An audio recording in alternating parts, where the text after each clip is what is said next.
Good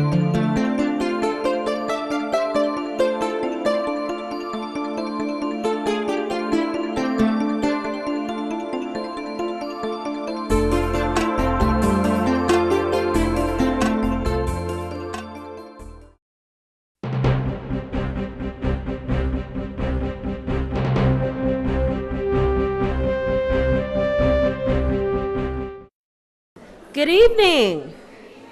A little more enthusiasm. Good evening. My name is Patricia Johnson, and I would like to welcome you to the Martin Luther King Speech and Essay Contest Finals. This is the 14th year that the Palmetto Youth Center has hosted this event. This year we received 243 essays from middle and high school students throughout Manatee County addressing this topic. In his most notable speech, Dr. Martin Luther King Jr. spoke of his dream for the future. Describe a dream that you have to make the world a better place and what it will take to make this change in today's society. The Martin Luther King Essay and Speech Contest is comprised of two components. There is a written component and an oral component. The written entries were evaluated based on how the student complied with the rules of the contest, how they addressed the topic, the effectiveness of the introduction and the conclusion, and how innovative their approach to the topic was. Tonight's oral presentation will be evaluated based on how the students deliver their speeches. Each finalist will be asked to present their essay tonight. When you're coming up, please state your name, your school, and your grade level. That's your name, your school, and your grade level before you begin. Before we begin any further, I would like to introduce the judges for tonight. From the Palmetto Youth Center Board of Directors, Reverend Ted Tillis.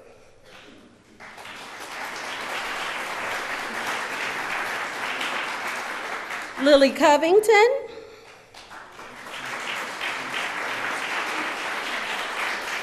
Frida Bellamy. And we also have Joan Crowder from the Bradenton Herald.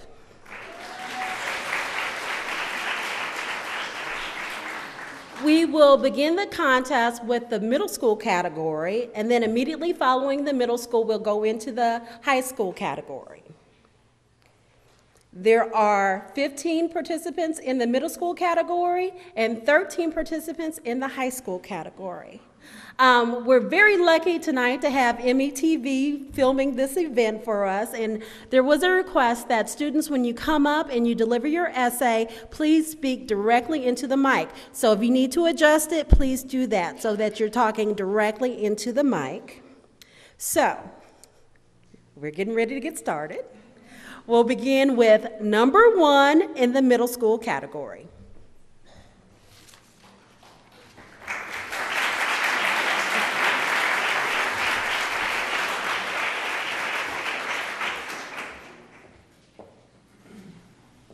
One more thing, there is a step up here if you need to step up to be seen over the podium. So. Lucky me, I guess to go first. Okay, I'm Melissa Fortner. I'm in 8th grade and I go to Braden River Middle School. Okay. I know most people are well aware that teen bullying is an issue in today's society. I also know nobody's doing much of anything about it. Every single day, I witness somebody being ridiculed, teased, or pushed around. I wish there was something I could do about it, but honestly, what can one kid do? Whether it's their physical appearance, them being a nerd, or just being shy, these kids don't get a break from the torture they go through daily. Torture is defined as the extreme anguish of the mind or body. Therefore, I believe it's completely accurate and appropriate word to describe what these victims go through in their day-to-day life. Not many people understand the magnitude of bullying, so let me put it in perspective for you. This year alone, 5,400 American teenagers attempted suicide. We can't turn our backs to the problem at hand. I believe that by showing some sympathy, getting a higher level of adult interference, and a little bit of courage, we can end bullying once and for all.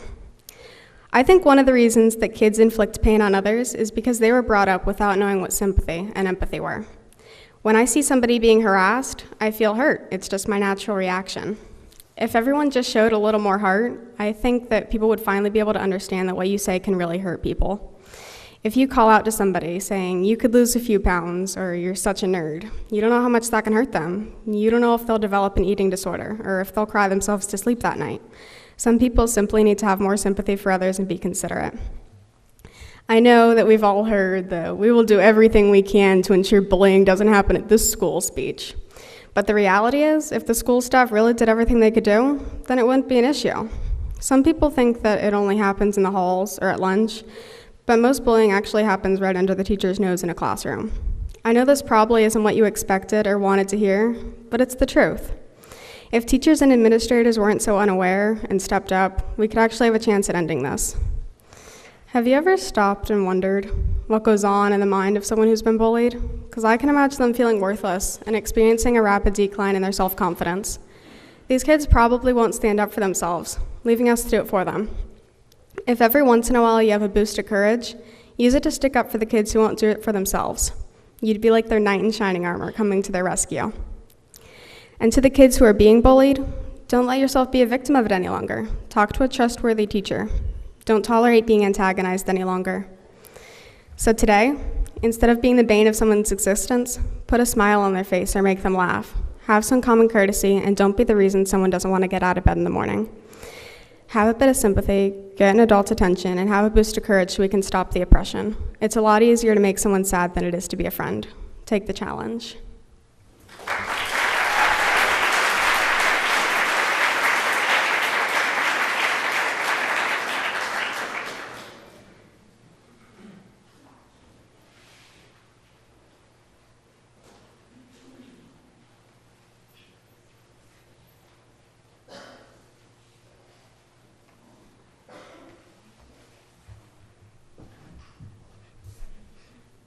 Okay, my name is Carson Carpenter. I'm from Buffalo Creek, 8th grade.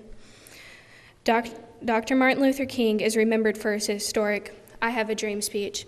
In it, he eloquently spoke, "I have a dream that one day this nation will rise up and live out its true meaning of its creed. We hold these truths to be self-evident, that all men are created equal." Are we all created equal? Most individuals would say, yes, all men are created equal. But do we truly believe that? Do we live each day treating others as equals? I don't think so.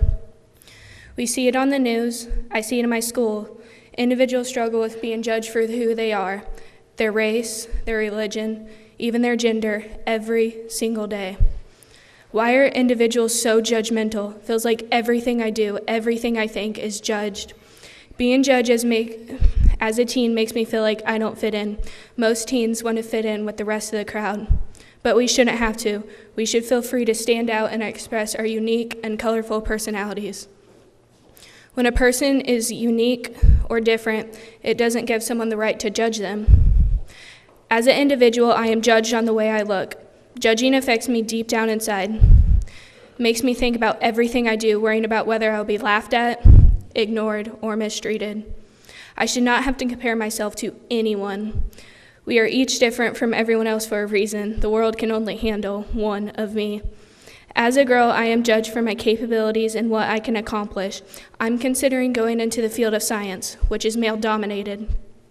This could be very intimidating. Most people think that girls are not able to accomplish certain things as well as guys do. This is not true at all. Every single person, no matter their gender, is able to accomplish anything to their abilities. It often seems like guys think that girls cannot do tasks as well as them. Girls are strong enough and smart enough to do anything as well as, or even better than most guys can. I think someone saying that we can't accomplish our goals is not right. A while ago, I got told that my artwork was ugly, and that person thought I'd even try my hardest. That affected me a lot. I tried very hard on that piece. When that person said that to me, that made me feel like I was terrible at art. That affected me so much, I gave up on art. When I draw, I don't show anyone. I don't have that confidence towards my artwork like I used to. Most people don't realize when you judge someone or judge one of their choices they made, that could affect the rest of their life. Like Dr. King, I have a dream. I have a dream that people think before they speak and not judge others for their gender, their race, their actions, or their beliefs. I have a dream that we will live in a world where none of us will be judged by our appearance and choices. I will treat others as I want to be treated, as equals. May seem like a small act, but if we all did it, it would make a huge change in our society. I want to make a difference.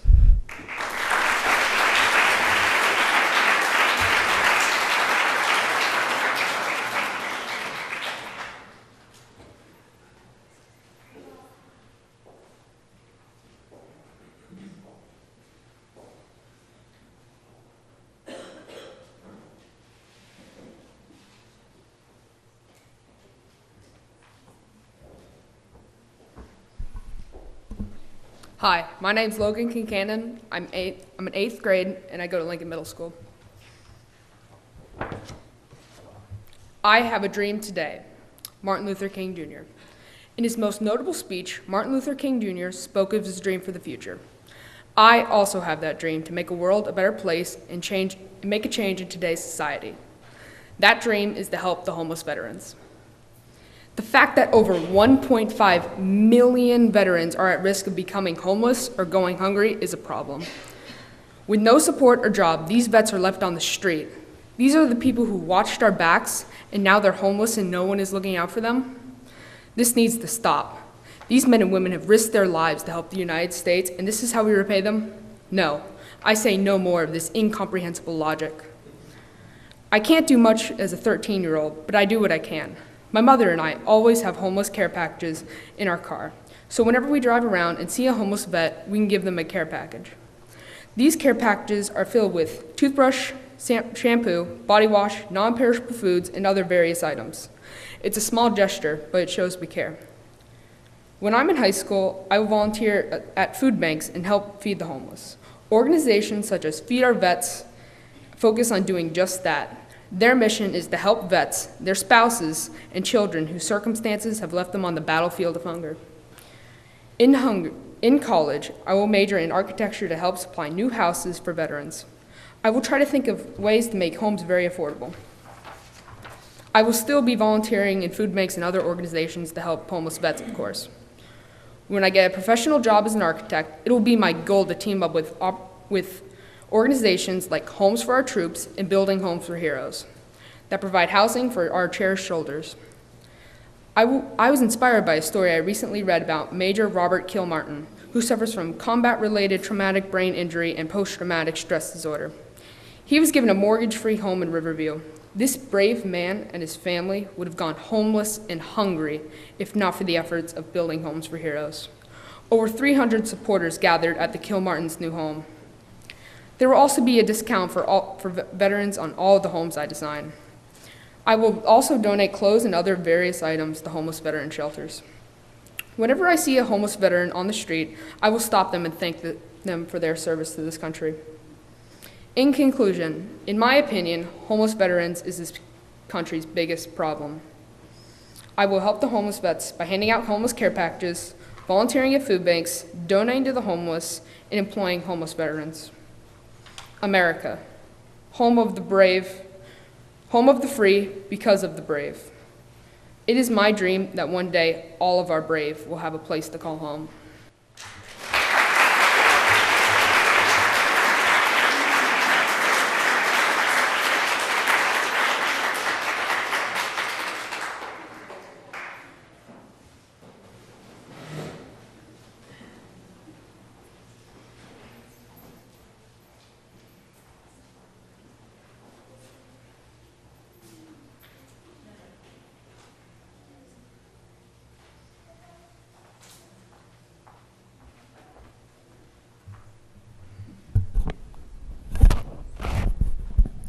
Good evening. My name is Jana Thomas. I'm 13, and I go to Team Success for a School of Excellence. According to DoSomething.org, more than 30 million children are growing up in poverty. This means that this is a big issue in the world today. That's why it's my dream to set up programs in each city or town that gives the less fortunate children encouragement and a support system that they need to fulfill their goals. I believe that each less fortunate child deserves to have an education under any circumstance. These programs will help them academically, inspirationally, and create a stable foundation for them to learn, grow, and get the education that they deserve. Have you ever wondered how the United States compares to other countries in regard to impoverished children? As stated in the article from the Washington Post, child poverty in the U.S. is among the worst in the developed world. The United States is ranked towards the bottom of the wealthy nations on a measure of child poverty. This is mainly saying that in the United States, child poverty is rapidly increasing more and more in the world. With less fortunate children living in poverty, they may not have a chance towards an education. So most likely, they will be a higher chance to a number of absenteeism or leave school altogether because they are more likely to work or care for family members. If these children are given a chance to succeed, they can have an impeccable future and become better citizens. The principal and the CEO of my school, Fred Spence, came from an impoverished background, didn't have nice clothes, shoes, and didn't grow up in the greatest community. At school, he got teased and got called Black Fred for not having nice things. And when he talked about his dreams and goals, he had naysayers saying that he couldn't do it. Therefore, his motivation was to prove people wrong. His father was the one that inspired him to work hard and set goals at a young age. And now, he is living out his dream. This is proof that even though you are less fortunate and come from an impoverished background, you can still achieve your dreams. I want these programs to help people academically, inspirationally, and to create a foundation for them to learn, grow, and get the education that they deserve. There was a study published by a German institute for the study of labor titled, "Do Poor Children Become Poor Adults?" The author, Miles Korak, states, in the United States, almost one half of children born to low-income parents become low-income adults. I feel that I can change this.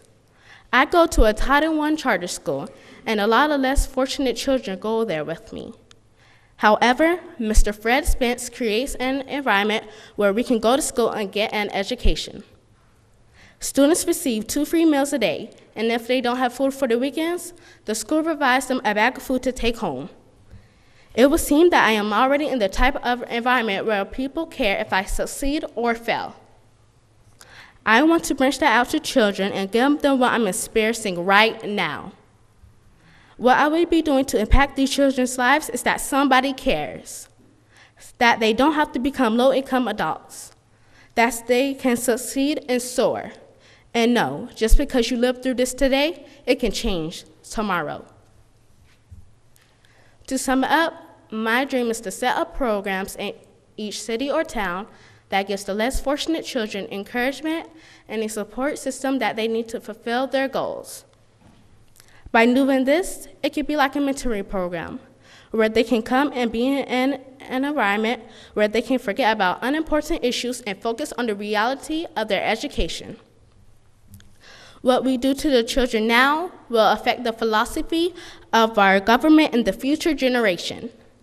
Like Martin Luther King Jr. had a dream, I have a dream, to turn these children's academic goals into lives of substance and success.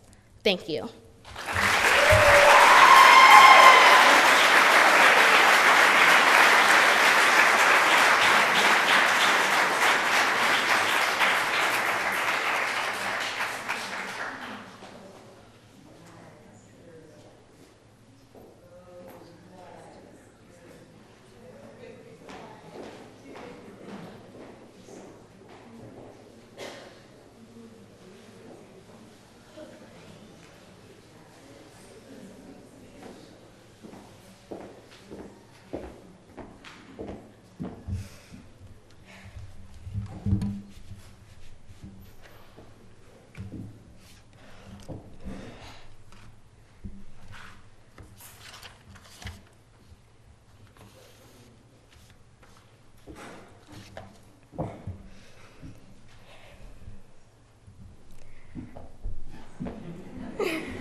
To our distinguished judges, to the Martin Luther King Jr. Committee, board members of the Palmetto Youth Center, and guests, good evening.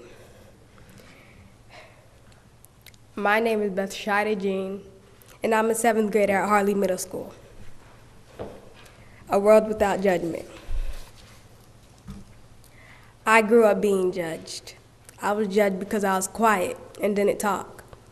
I was judged because my mom had a C-section because of me. I was judged for every little thing I did or did not have. My dream is that one day no one is judged, that everyone is accepted no matter what happened or what came across them. No matter how fat or skinny, no matter how dumb or smart, no matter how cute or ugly, that everyone isn't so judgmental. There isn't a day in my life that I can remember that someone hasn't gotten judged. I look around and people get judged for the littlest of things.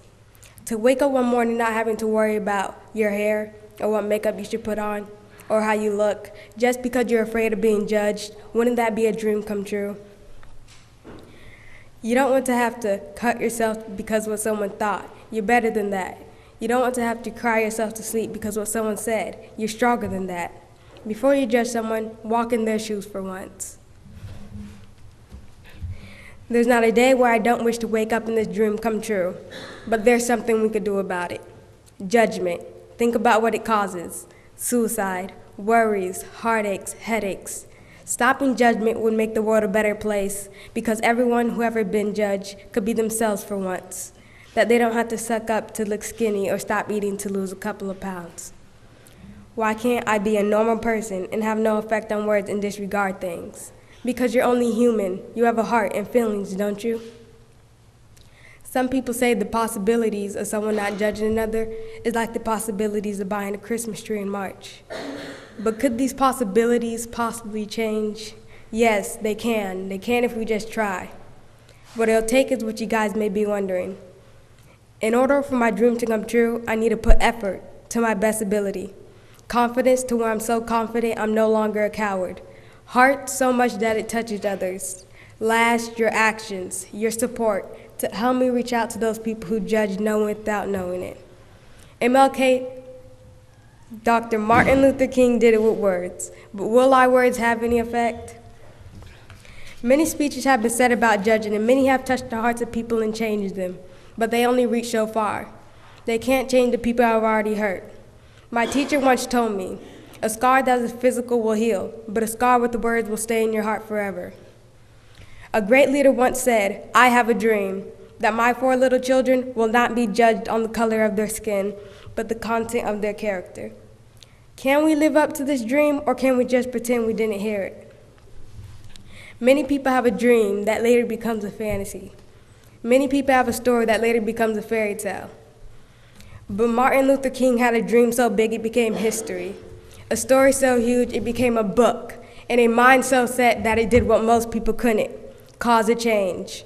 In order for me to make a change in today's society, I need to have a dream that's worth fighting for. A dream that can make a change. A dream that is strong enough to change the world. Thank you.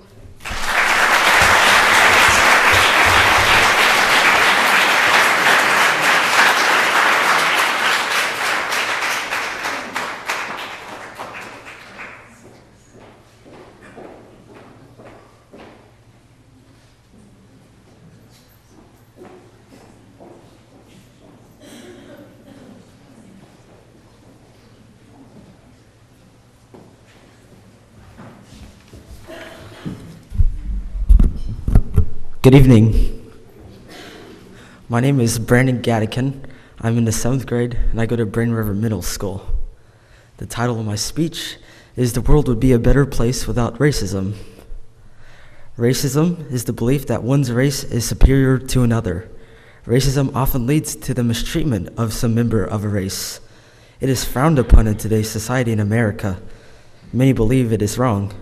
It doesn't just take place in this nation, and it occurs at many different levels. But most of the time, it is offensive and just immoral. I think this because it is not what the Declaration of Independence intended. It makes people feel horrible, and it prevents humanity from accomplishing goals. This is why it is my dream to end racism. The Declaration of Independence established our nation. I do not think that the makers of the Declaration of Independence intended America to have racism. In the first sentence of the second paragraph in the Declaration of Independence, it says that all men are created equal and that they are endowed by their Creator with certain and unalienable rights, which among these are life, liberty, and the pursuit of happiness. It says all men are created equal. This means that no race deserves better treatment than the others. Everyone has the right to life, liberty, and the pursuit of happiness. Racism prevents people from pursuing happiness. If the Founding Fathers saw how some people treated people from another race, they would be appalled for those reasons. Racism often comes in the form of racial slurs, mocking, prejudice, exclusion, stereotypes, bullying, acts of violence, etc. They make people feel depressed, horrible, angry, scared, and suicidal. Racism is also horrible to observe. It is horrible to see the person humiliated and embarrassed in front of people. It makes me feel very angry when someone stereotypes another race by saying they are less smart, especially when I know smart people from that race. Worst of all, however, if you were racist, you might not have friends you would have had because of how you treated some people. I also think if humanity would just put aside their differences, we can accomplish more. Some people don't want to come close to people that are different than them. If we all work together, we can accomplish more, like the birth of a nation. For example, in the Revolutionary War, people put aside their differences to defeat England and win independence. It is not productive to be racist when you could be doing something to make the world a better place. This nation is not as racist as it used to be thanks to Martin Luther King. One of his dreams was that black kids and white kids would go to school together and that there would be no more segregation. That part of his dream was fulfilled. He managed to get most places integrated with the help of other people. His dream isn't entirely complete. He started us off, but he is counting on us to finish his dream.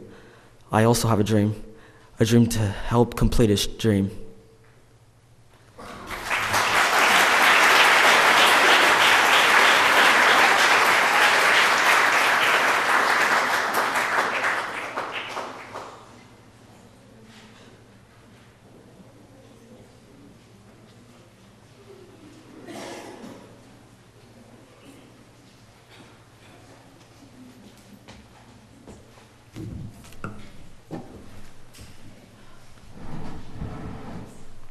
Oh, that's good. All right. Hi, everyone. My name is Stevie Romero, and I'm in the 8th grade at the State College of Florida Collegiate School. The title of my speech is My Dream, RESPECT. One morning, I noticed a beautiful golden light shining through my blinds.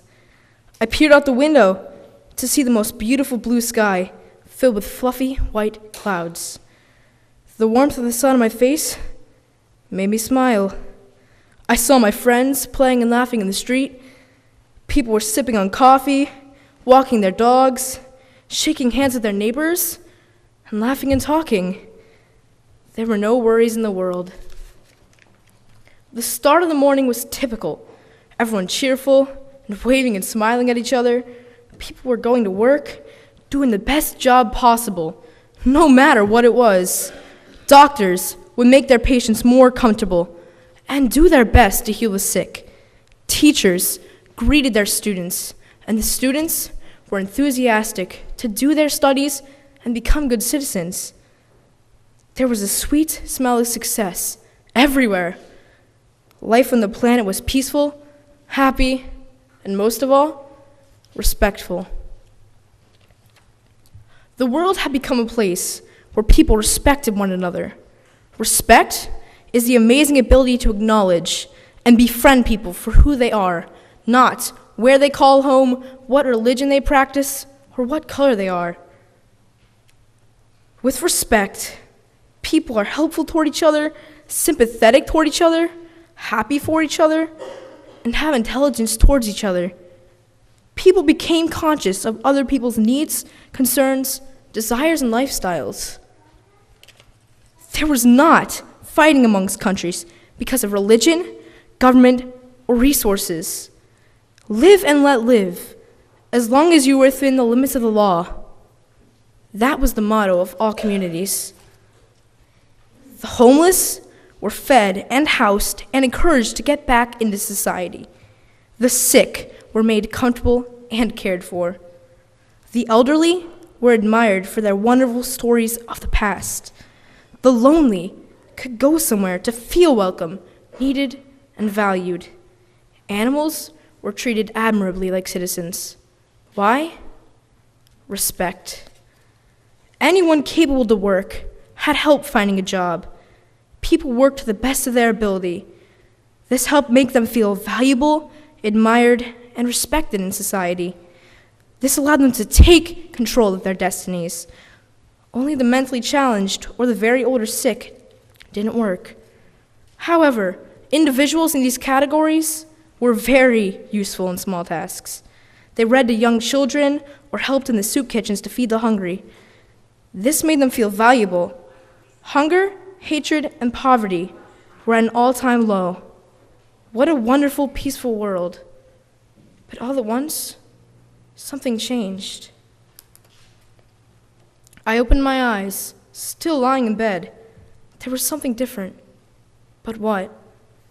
I looked out my window and didn't see the beautiful golden light, or the white puffy clouds surrounded by a soft baby blue color in the sky. My friends were outside, but they didn't look happy. They were arguing about who could throw the football the farthest. The adults outside were not smiling either, or sipping coffee as they walked their dogs. They walked quickly, not speaking to one another. What was different? I then realized I was awoken from my dream. What a wonderful dream it was. How can I make the world a great place like my dream? I'm just a kid. I thought long and hard about this and decided that one random act of kindness, one smile towards someone, anyone, could become contagious. If I did something nice for someone who's having a bad day, it would make their day a little happier. And hopefully that person would be kind and respectful to someone else, and then the next person, and on and on. If I can be polite, kind, helpful, and show enthusiasm toward learning in school, maybe my friends would use this as an example. I could visit with elderly neighbors that are alone. This should help them fill an empty void in their lives and make them feel whole again. I shall start respecting people for who they are. I can make a difference. If people would take action in their own community, maybe, just maybe, these random acts of kindness and respect will spread and become contagious. Wouldn't it be great if it became contagious? Oh, what a wonderful world it would be. Thank you.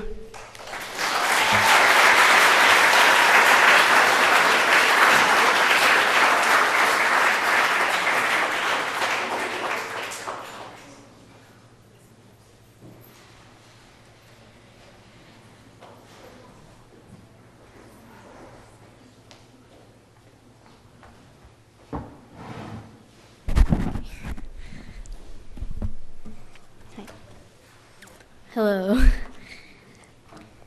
I'm Lauren Hauck. I'm in 8th grade, and I go to Braden River Middle School.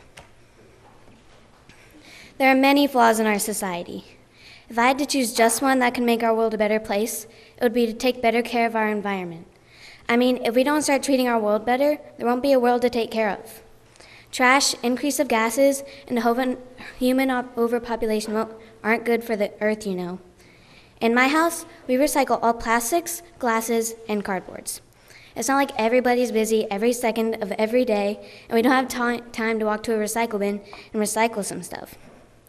Do you know how much trash would be out of landfills if everyone took the time to recycle 1 or 2 things? Probably more than you're thinking. Do you know how long it takes to recycle a couple things? Probably less than you're thinking. I asked some of my friends why their families don't always recycle. The response I got the most was, we don't have the time, or we're too busy. I'll let you in on a little secret. It doesn't take long, and it leaves more room in your garbage can for your actual trash. If you're a high achiever and want to do more than just recycling, there's also the issue of vehicles. All of the gas burning from your car, your friend's car, or your family's car is polluting the air. The more carbon dioxide and the less amount of time the Earth will be able to sustain human life. On the way to school or work, you can carpool with your friends or work buddies. Or you can take the challenge of riding a bike or walking to your destination. Instead of riding the car everywhere, take your family on a walk. It's an easy way to stay fit, and you're doing your part of keeping the Earth clean. I'm not trying to give you a limit on how many kids you have, really.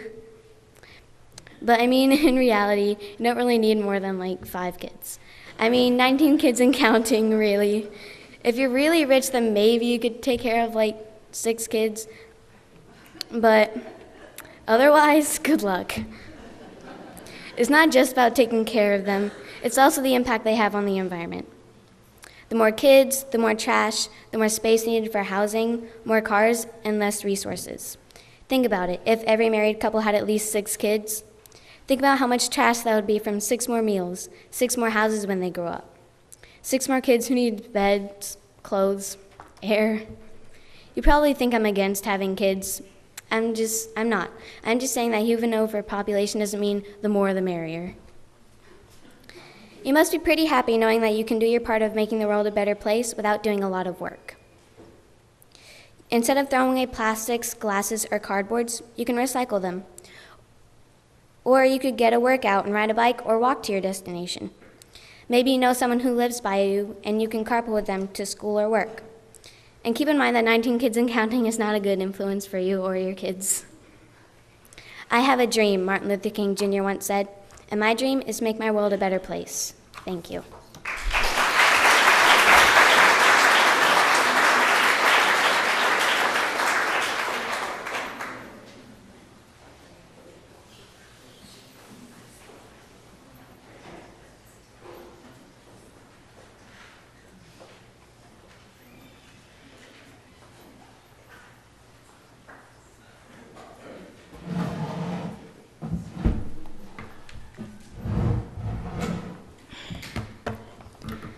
My name is Marilyn Lopez. I go to Oasis Middle School, and I'm in 8th grade.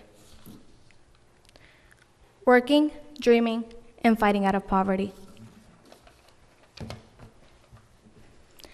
Growing up, my life wasn't easy. I grew up in Inglewood, California, but it wasn't until we moved to a poor neighborhood in the inner city that my life really began to change. There were many nights where I woke to gunshots outside of my bedroom window, only to discover a neighborhood friend had been murdered in cold blood. We were poor and living in the ghetto. Survival was everything. My education didn't matter. I grew up with 2 half-brothers and a little sister that I loved to death. We didn't have much, but what we had was enough. But poverty has a way of making people do really bad things. I remember a year ago walking down the dark streets of our neighborhood with my cousin Maribel. We were carrying a load of folded laundry from the laundromat to our home, while my mother had stayed back folding the rest of our clothes. Maribel and I were 2 blocks away from our house when we turned the corner and saw my brother and cousin in the middle of a group of 6 boys bashing angry fists into their faces. They were getting jumped by boys who barely even knew them but hated them. My cousin told me to run. I was scared. I wanted to help them, but my legs sprinted towards my house. Tears fell down my face as I reached the safety of our home. Just as I stepped inside, 2 bullets blasted through the kitchen window. My cousin and I we ducked. We were screaming. We were shaking. What did we do to deserve this? A month passed. Maribel and I became closer as a result of that experience. We spent the summer together. Her friends looked up to her. The boys adored her. I can remember telling her, I want to be smart and pretty like you when I'm older. 6 months later, both my brother and Maribel began to change. Maribel found a boyfriend. She began to dress differently, act differently. And soon, we found out she was pregnant. My brother was doing drugs, ditching school, and had stopped coming home at night. That's when I discovered my brother wasn't being jumped that day. He was being jumped in. He wanted those boys to hit him. He wanted to be a part of their gang. It wasn't long before my brother was behind bars. It hurt to see my mother so heartbroken. She tried so hard to make both my brothers go back to school and graduate, but they chose those stupid streets that brought all of us nothing but problems. Poverty has a way of doing that to some people. Now that I'm a bit older, I understand more things about my life. I realize that even though you grow up poor, you have a choice. Even though if you grow up in the ghetto, you have a choice. You don't have to get pregnant. You don't have to be in a gang. You have to want more. When I started middle school, I knew that I didn't want to be like my cousin Maribel or my brother. I want to be a good influence for my little sister and to all the little girls out there who grew up just like me. Poverty has a way of doing that to some people. Just because you grew up without the same benefits as a wealthy person doesn't mean you can't achieve your goal.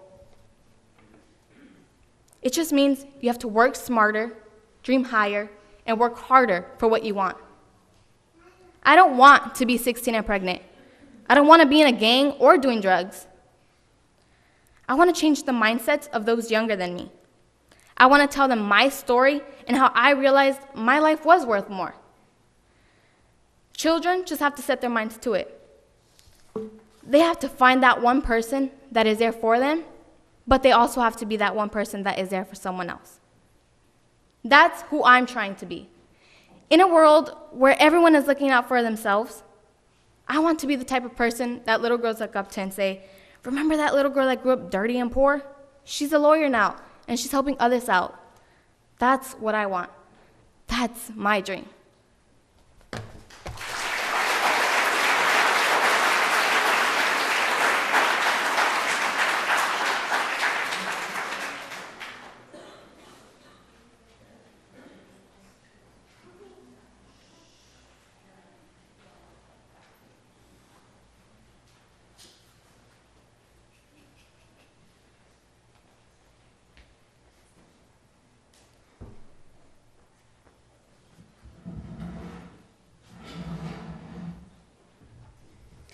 Good evening. I'm Erika Constant, and I attend State College of Florida Collegiate School.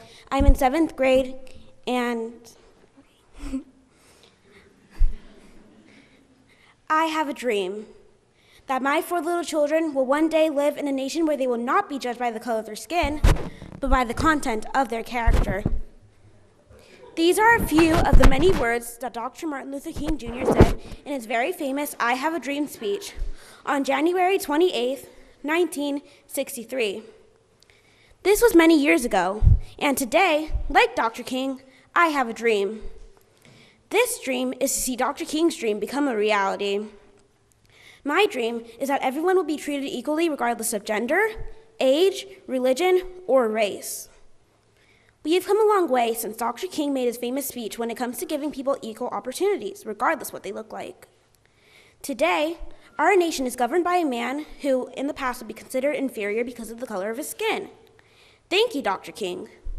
I, the daughter of immigrants, can too become the President of the United States if I choose. But we cannot stop there.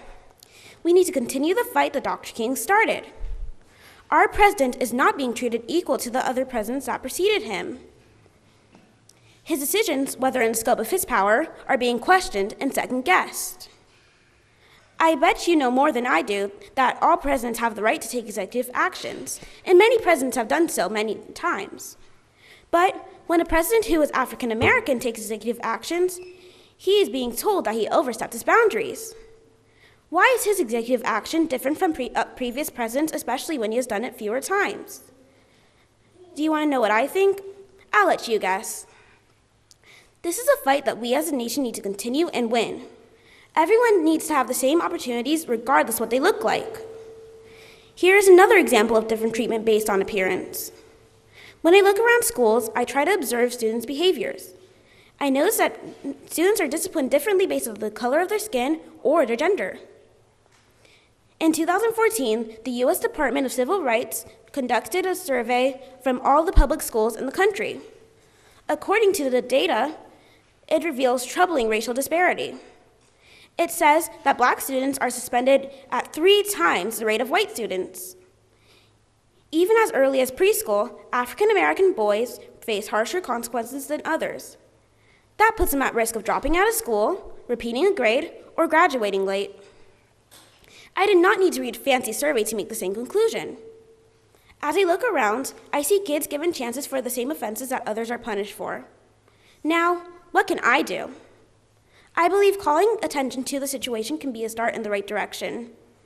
Kids cannot just sit back and watch this kind of thing happen. They need to call attention to it in a respectful way. Knowing that we have right to equal treatment is not enough. We need to let our responsibility shine. Lily Ledbetter finally won her case to be given the same opportunities as her fellow male co-workers. All over the United States, women are being treated differently than their male counterparts. This following example clearly shows how true this is. My mother and father were both stopped 2 times by the police in the last 15 years, both for the same offenses, speeding and seatbelt violation. Now, can you guess what happened to them? My mother on both occasions was ticketed, and my father on both occasions got off with a warning. Bet you didn't see that coming. My mother, troubled by the event, asked a police officer for the reason of different treatment. They said when they stop a female, they cannot just let her off with a warning, or they might be questioned about their relationship with the female driver, talking about inequality. As we can see, Dr. King and others who led the civil rights movement have gotten us this far with equal treatment. We need to work on our responsibility. Now, we need to acquire full authorities. We now have an African American president. Boys and girls of different races can attend the same school, and women have equal opportunities as men. But we cannot stop here. My dream is to see Dr. King's dream become a reality on all levels. Thank you.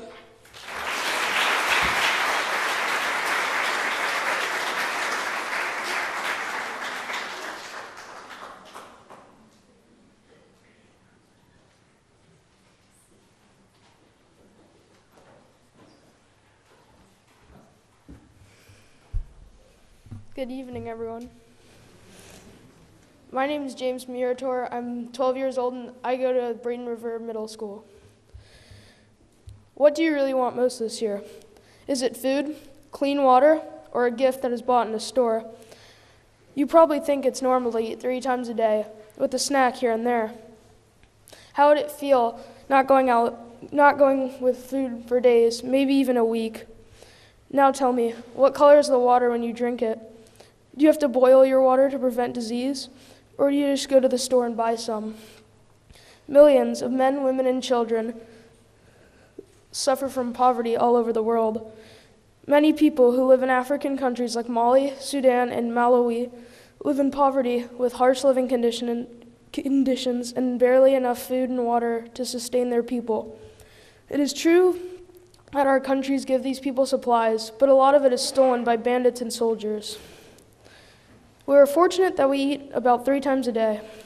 We do not worry about our cities being attacked.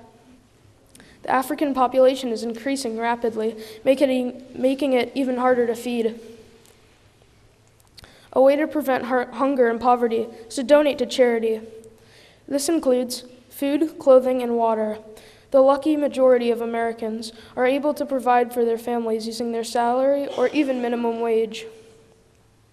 The average minimum wage in Florida is estimated to $7.9 to $8 an hour, which is compared to some countries, where the average pay is estimated to $1.25 to $1.50 an hour.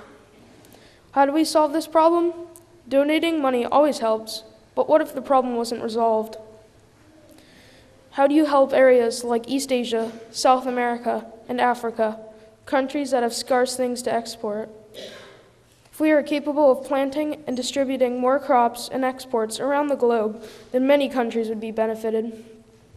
Each of us can do his or her part in his or her own way. Finally, a large amount of people die every year of dirty or unpurified water. If you haven't had a drink of water for days, Would you take the last resort and drink unpurified water? Most people have to boil lake, river, or pond water to kill bacteria that live in the water. Some lucky places have a water pump for the whole town of at least 100 to 200 people in each town. Poverty is in every country and every continent and is a serious problem. We can either let the problem get bigger or do something about it. Remember, donating to places like Goodwill or Red Cross is a way to help people survive. Think about the questions I asked you earlier. How did you answer them? Poverty is not a minor problem. If we do something now, many lives will be saved.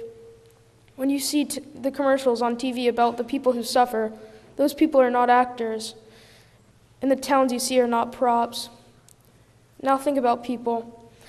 The people who wish they could eat 3 meals a day. Doesn't that make you want to volunteer or help donate to charity? Be part of the solution.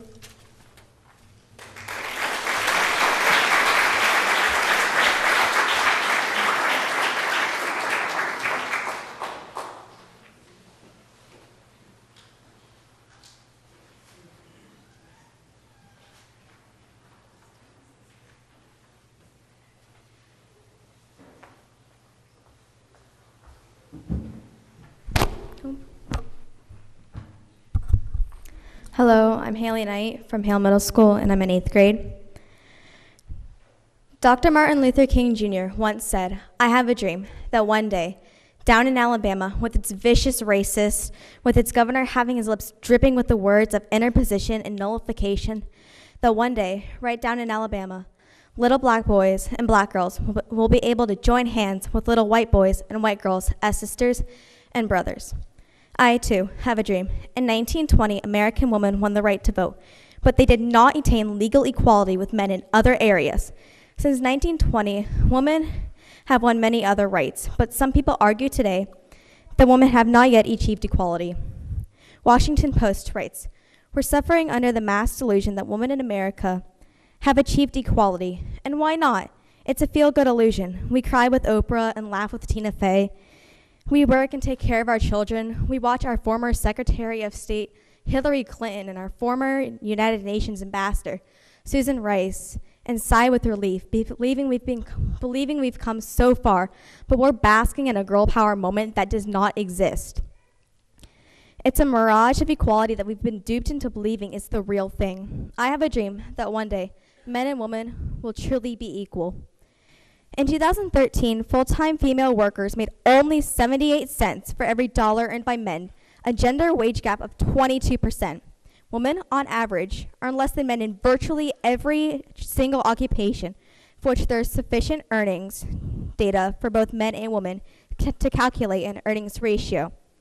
Trust Women, PAC, recently stated, according to the U.S. Census Bureau, women made up 50.8% of the population in 2010. In 2010, women became half of all the workers in the U.S., yet this mere presence of women in the workforce is anything but a show of equality when men hold the top management positions in a variety of professions in extremely unrepresentative numbers. The White House recently stated that as of August 2014, full-time working women earn about 77% of what men working the same exact job earn. And 1 year, there has been no improvement in women's paychecks. IWPR.org, the online institution for women's policy research, has been tracking the gender wage gap for years. IWPR states, according to our research, if change continues at the same slow pace as it has done for the past 50 years, it will take nearly 50 years, or until 2058, for women to finally reach pay parity. In 50 years, who knows what the minimum wage will be? If it does raise, it will become nearly impossible for women to catch up to men's rates and receive the money they deserve. Not only do women not earn as much as their male coworkers, but women are also discriminated about making choices about their own body. In 1973, the Supreme Court made a 7-2 decision on the Roe v. Wade case, striking down a Texas law prohibiting abortion, stating that it violated a woman's right to privacy. The Supreme Court then decided that the state is prohibited from banning most abortions. The decision was then modified in 1992 by a case called Planned Parenthood v. Casey. Planned Parenthood v. Casey was also a Supreme Court decided decision. The decision stated that it is the state's right to override the woman's anatomy because of a court decision 41 years ago. Abortion is now legal but denied due to complications. The fact that women in today's society can't even make decisions about their own body without the government and state interfering proves that we still have not yet achieved gender equality.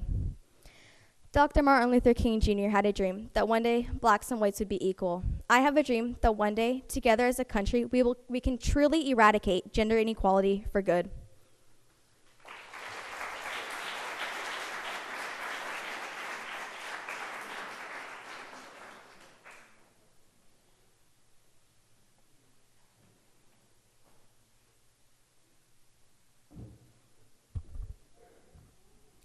Good evening, everyone. I want to take time to thank you all for giving me this opportunity to share with you guys. My name is Alejandro Mont, and I attend Buffalo Creek Middle School. Martin Luther King Jr. gave his historical I Have a Dream speech, August 28, 1963. This was one of the most historical, one of those most admirable speeches about the freedom of America. As we are now cognizant of, this speech brought people to the consciousness that they were going to fight for what they believe in and therefore make history. This event did impact the world, but not just that, the people around them. I too have a dream, or I too have a proposition or dream that can change America into an even greater nation than it already is. This idea was not inaugurated by me, but by the founding fathers themselves. I believe that this nation was founded on godly principles, and that's what makes America such a great nation. The founding fathers believed that religion was key to a good and prosperous government, and that's what makes it such a great nation. They believed that we were to have the free exercise of religion, and even encouraged that it be in our schools and our communities. There were numerous religions during the age of our founding fathers, but the most common, the most respected was Christianity. Christianity contains every requirement necessary to have a good and successful government. With God at our side, we can withstand anything. The founding fathers considered a government founded on Christianity was like a house built on sturdy ground. I concur. The Bible draws a straight line that separates good and evil and withholds the vital principles that result in a great nation. Reverend Martin Luther King said, and I quote, "If we are to go forward, we must go back and rediscover those precious values that all reality hinges on moral foundation, and all reality has spiritual control. By putting God first in our government, in our communities, in our schools, I believe that this is something that can most certainly change the world we live in today. I believe if America puts God first, our nation will have the strength, determination, perseverance to withstand anything, whether being terrorist attacks or even a major earthquake. We will be able to come in unison and stand in faith and know that we can overcome each and every circumstance. America once put God as a priority, and that's why it has the unique government that it has today. This is why it is so important for us to cling to the original intent of what America was meant to be. For instance, when God was in our schools, students possessed the knowledge of respect and obedience. The 10 Commandments are a perfect guide and instructs right from wrong. But now, it's not even right for the teachers to put the 10 Commandments on display. Prayer, that was once in our schools as well. It provided strength, wisdom, guidance that the students can carry on throughout the day. But at the present, it has been removed from schools. We are now experiencing the result of doing the opposite of putting God first. Reverend King once said, and I quote, "Intelligence plus character, that is the true goal of education. Character, respect, values of students have changed dramatically. The use of profanity has been incorporated into the daily conversations of students. In addition, the use of bullying has accelerated dramatically within the hallways of schools and even has spread outside of schools online. So evidently, the respect of fellow students has also changed as well. But even into more extreme measures, more violence has unfortunately occurred, such as fights, gangs, drugs, shootings, and more. But thankfully, it doesn't have to stay this way. It doesn't have to stay this way because we have a choice to go back to those principles this nation was once founded upon. As mentioned, the Bible draws a straight line that separates good and evil and withholds the vital principles that result in a great nation. It is an excellent guide for students that attend our schools.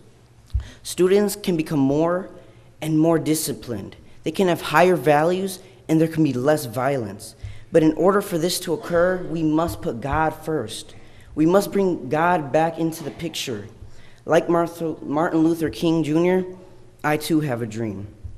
I believe by putting God back in our government and schools, we can once again become a godly nation. America can be an even greater nation than it already is. I believe by making this change, America will be an even more prosperous nation and will be like a house built on sturdy ground. Thank you.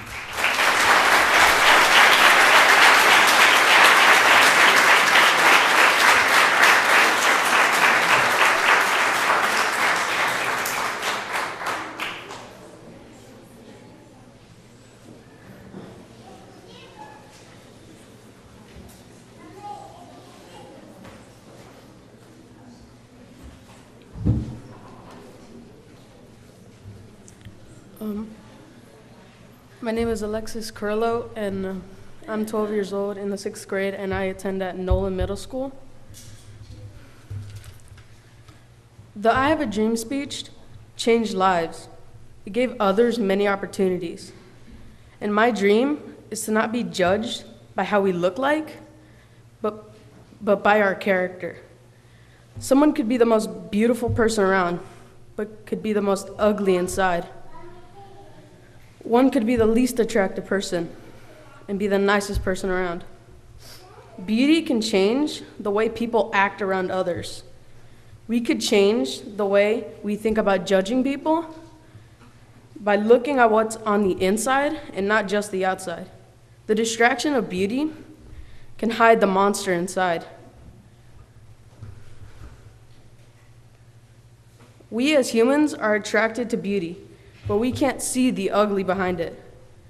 I myself have seen someone ignored due to lack of outer beauty while having inner beauty. My question is, why are we attracted to it? Though it may be hypnotic, the beauty can be like a snake. It may look beautiful, but have lots of poison inside. The darkness of beauty can make people go mad to gain it.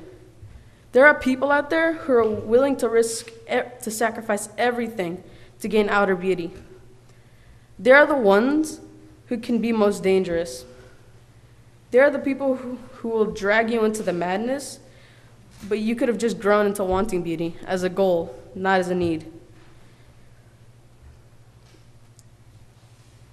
These kinds of people are the ones who need the most attention, because one slip, and the next thing you know, they could harm themselves. They are the most fragile and the most easily broken. All that is left are the ones who don't care about what people say about them. They are the ones who have the most inner beauty, because they are confident in who they are. They are the strongest ones, the ones who will fight for what they believe in. My dream is that one day we will judge people based on their character, not on their beauty. We can be the generation that isn't as shallow. We can change more than the way we think. We can change the way people are judged. We could be able to stop bullies from judging on beauty. We could even stop bullying altogether because they use our insecurity to their advantage. We can make the ones picked on more confident. I have a dream that we cannot care for beauty, but of character. My dream can change yours and of the people around you.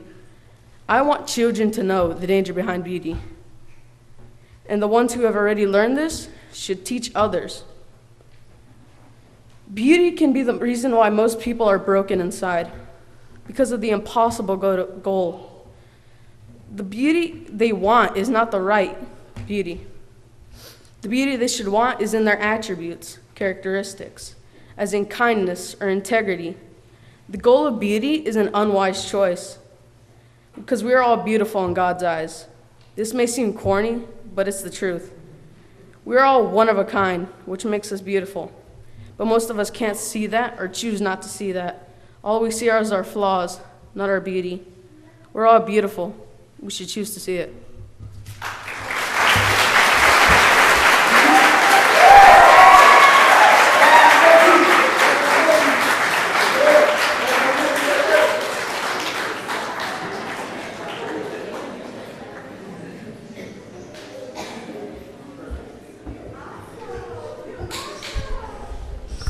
Hi, I'm Emma Bramley. I go to Hale Middle School and I'm in 7th grade. No, we don't always get what we want, but consider this. There are people who will never have as much as you have right now. My dream is to help those people who are less fortunate in our community. I would donate clothing and give food items so that they have all the necessities to live a better life. My dream would help others by giving them food, clothing, and shelter if they do not have enough items needed to live a healthier and safer life. The less fortunate are appreciative of these items no matter how much or how little is given to them to help them improve their lifestyles. The act of giving is the most important thing to those in need. It brings people of difference together. The less fortunate need our help. We can provide food, blankets, household items, and more to assist them in living a better life. When people have extra items not needed, they could donate these to the less fortunate so that they have the items would be used and the less fortunate could have more to enjoy and live their living standard. People in need are directly affected by a lifestyle with little quality food and water. This can create health issues, leading to some so serious they need medical attention. Our society has a lack of affordable medical faculties, shelters to live in, so this can become a vicious cycle. People who don't have basic needs like food and shelter sometimes have little confidence in themselves to get better jobs. This is difficult since getting a good position will allow them to afford more. Often we see unemployed people looking for jobs on the streets. It is our responsibility to help when we can. This help can include giving money, volunteering time, cooking meals, giving ideas for opportunities, or educating the less fortunate so that their lives are improved. Martin Luther King's dream was based on every individual having equality of rights to live their quality of life for so many people of the different backgrounds so that all people have rights and opportunities. Martin Luther King's famous dream has developed into a society today where people who are different can congregate in public together. As Martin Luther King said in his famous speech in 1963, "I have a dream that one day the nation will rise up and live out the true meaning of its creed. We hold these truths to be self-evident, that all men are created equal. I have a dream that one day our state will be transformed into a situation where little black boys and black girls will be able to join hands as sisters and brothers." The message in Martin Luther King's speech can relate to the vision of my dream of helping the less fortunate. By helping the less fortunate and providing assistance to them to have a more necessities to live a better life, the gap of wealthy and poor people will become smaller. Poor and wealthy can walk together as sisters and brothers, much like Martin Luther King envisioned for our communities. In conclusion, my dream could become successful like Martin Luther King Jr.'s dream to help others and move toward a better life for all. I encourage all people to reach out and volunteer helping the less fortunate or those who are being treated unfairly. This could bring all people more together in our society. Thank you.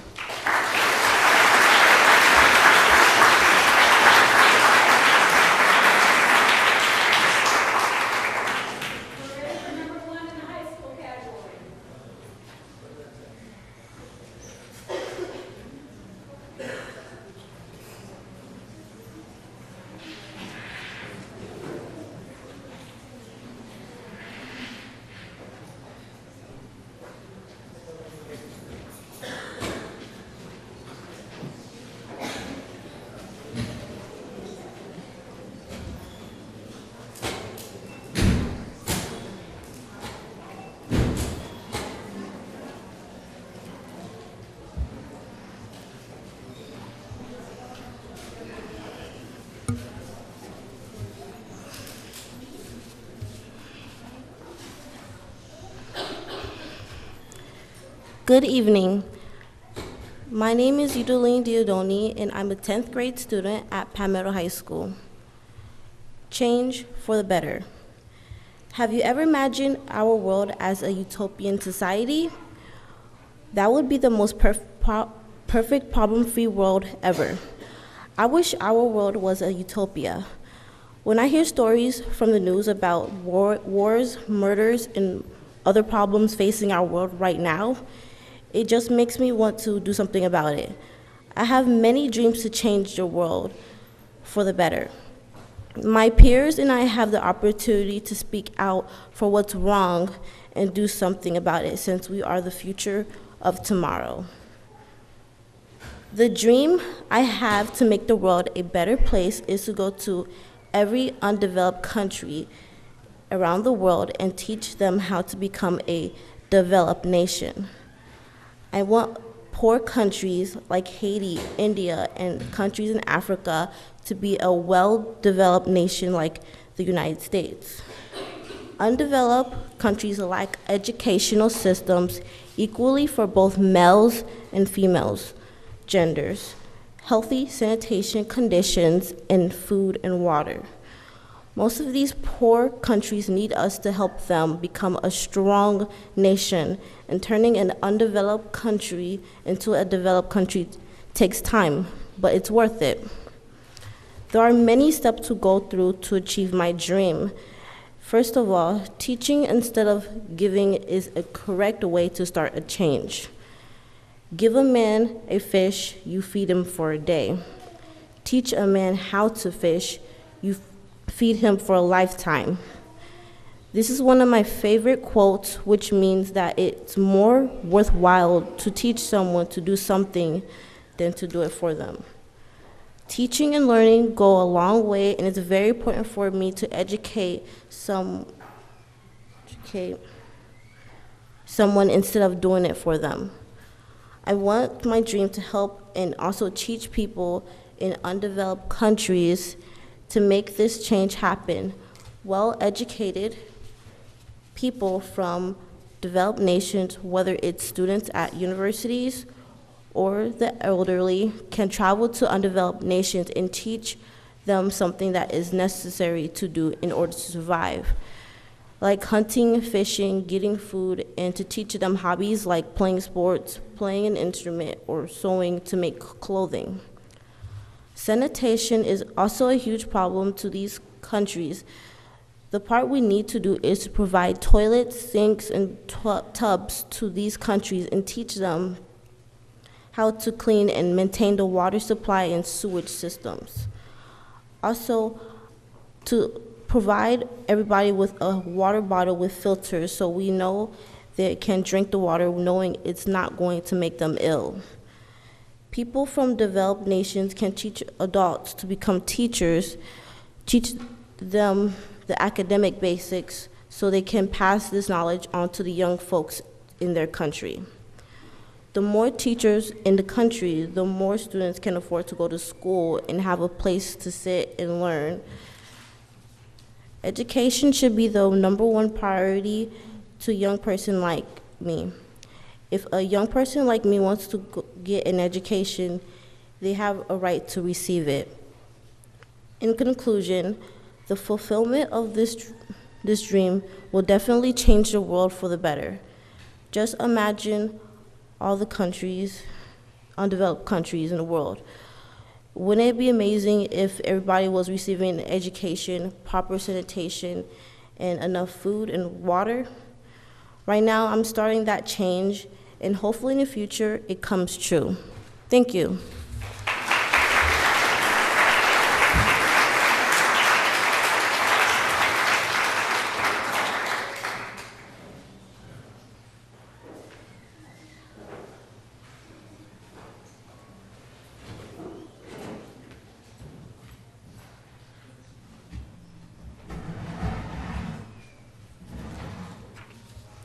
Good evening, everyone. My name is Abby Williams, and I'm in 10th grade at Palmetto High School. I have a dream. Martin Luther King Jr. once proclaimed these very famous words. His dream shifted the way our world works. He was a Baptist minister and social activist who led the civil rights movement in the United States. He worked extremely diligently to end the legal segregation of African Americans in the South and other regions of the world. Martin Luther King Jr. never lost sight of his dreams. I have a dream as well. A dream to help the people of third world countries in order to improve their quality of life. This dream can be achieved by trying to better the efforts of third world countries, accomplish a degree in the medical field, and use my experience of previous trips to third world countries to create organizations that can help the cause. First and foremost, my goal in life is to be of assistance to third world countries and their populations of people. As of now, nearly half of the world's population, more than 3 billion people, live on less than $2.50 a day, putting them under the poverty line. More than 1.3 billion people live under the extreme poverty line. That's less than $1.25 a day.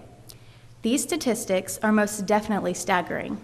However, the part that really gets to me is the fact that 1 billion children worldwide are living in poverty. That's exactly where my heart is. Children don't deserve to see life in that way, nor do anyone else. I've always had the dream of helping these poverty-stricken children in any way possible that I can.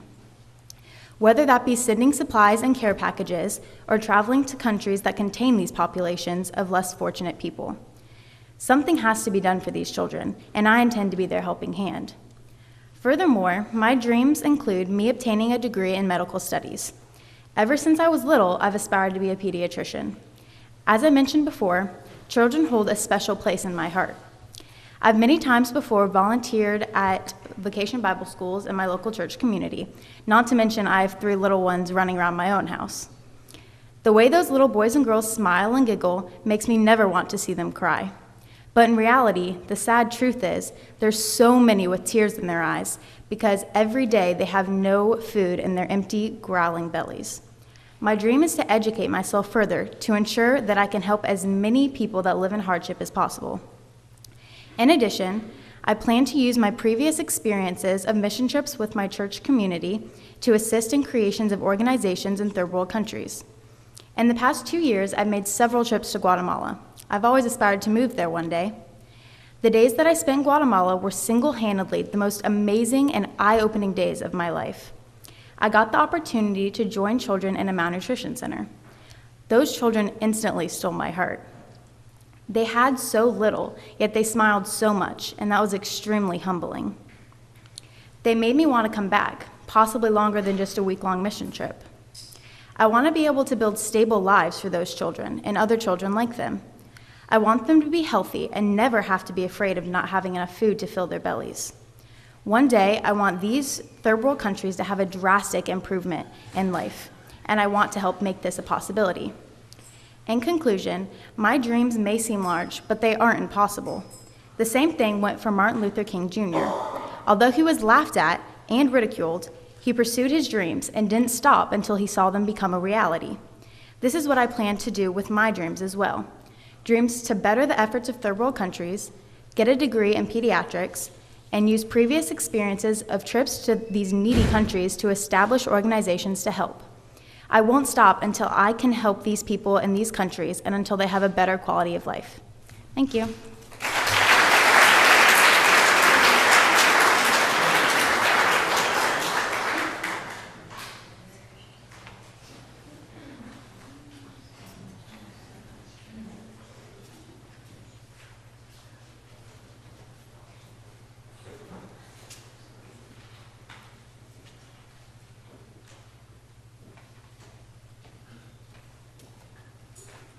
Hi, I'm Ariana Massengill. I'm in 11th grade and I go to Palmetto High School. Dr. Martin Luther King Jr. had a dream that has inspired millions for many years. I too have a dream for my fellow Americans. It is for all to be free to marry whomever they please without others telling them what is right and wrong. For years now, people have been proclaiming that God should be taken out of politics to support atheists and other beliefs. If you take God out of the equation for one matter, then it's not right nor fair to be used as grounds to shut down other beliefs.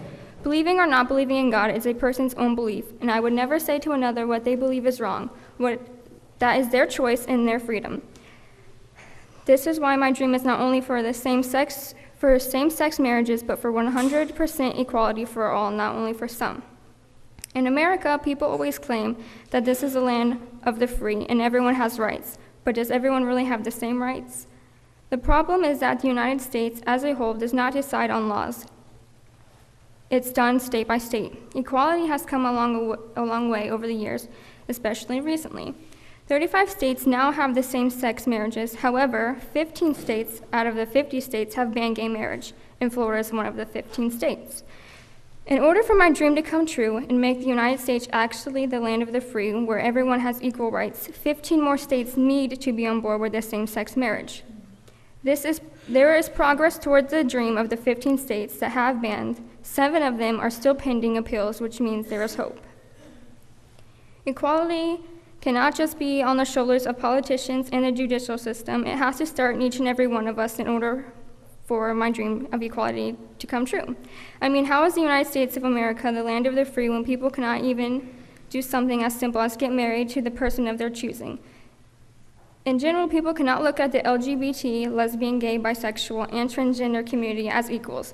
I do not just believe members of the LGBT community need just the right to get married, but needing to be treated better within society in general in order for the same-sex marriages to be accepted. Acceptance is the key to my dream becoming a reality. Many people still do not accept the people of the LGBT community because of their beliefs. No one needs to change their beliefs. You do not have to like the idea of same-sex marriage, but accept it. It's their right as a human to be able to marry whomever they choose. Educating others, getting organizations involved with the growing numbers of supporters in the community will help spread acceptance of the LGBT community, which will help push for marriage equality in the 15 states with the bans. So let's fight for the right for all to be equal.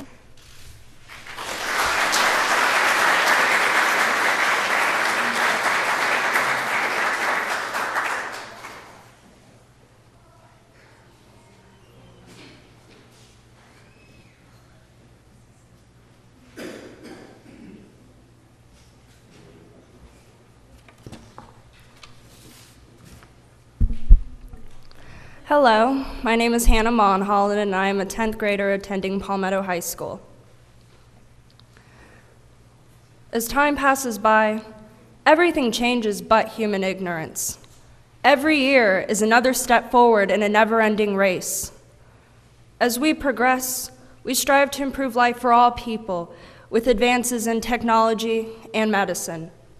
However, some of the most basic rights of our society's foundation are often disregarded. History is a never-ending drama. The settings and the characters change with time, but the story remains the same. Despite our leaps toward a utopian society, in many ways we've regressed. Even today, in our modern age, women are inferior to men. Although we've traveled very far from where we stood a century ago, the gap of equality for men and women is present and should not be ignored. In the United States, women are given significantly lower salaries.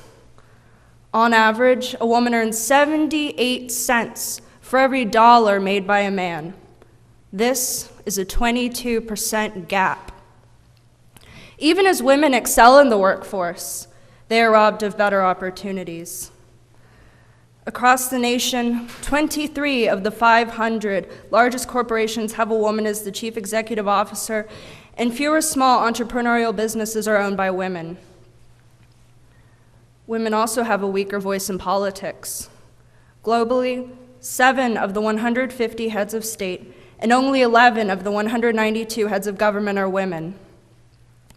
Currently, 21.4% of parliament is dominated by women. Now, government is the center of all sectors in a nation and affects the lives of all people. With a lack of representation, we cannot move forward in equality. Since half of the population is comprised of women, we should not be subjected under the authority of a government predominantly controlled by men. In many third world countries, the right to education for women has not been reached. Although improvements have been made over the course of 20 years, there is still an ongoing struggle to obtain this right. In Afghanistan and other countries of the Middle East and Africa, young girls and women fight for education, but they are still downtrodden because of their national governments. Without women, we would not exist. To belittle a person's power on the basis of gender is morally wrong. As the world's framework, women deserve equal opportunities in all areas of life. Despite the growth in female political involvement, women are continually oppressed as bills proposing equal proportions in wages are rejected, job opportunities are favored toward men, and educational rights to young girls across the globe are denied. We cannot wait for our natural human rights. Instead, we must take action. How can we have a future if we allow oppression? How can our descendants prosper free from discrimination if we linger in the shadows and do nothing? We have to put our religious and cultural differences aside and accept the fact that all people are created as equals in order to change the world for the better. The needle and thread may have been set aside a long time ago, but women are far, far from equality. I envision a world with freedom for all. I dream of a place where all people receive the same opportunities and live together in harmony without their rights being compromised because of their gender. Thank you.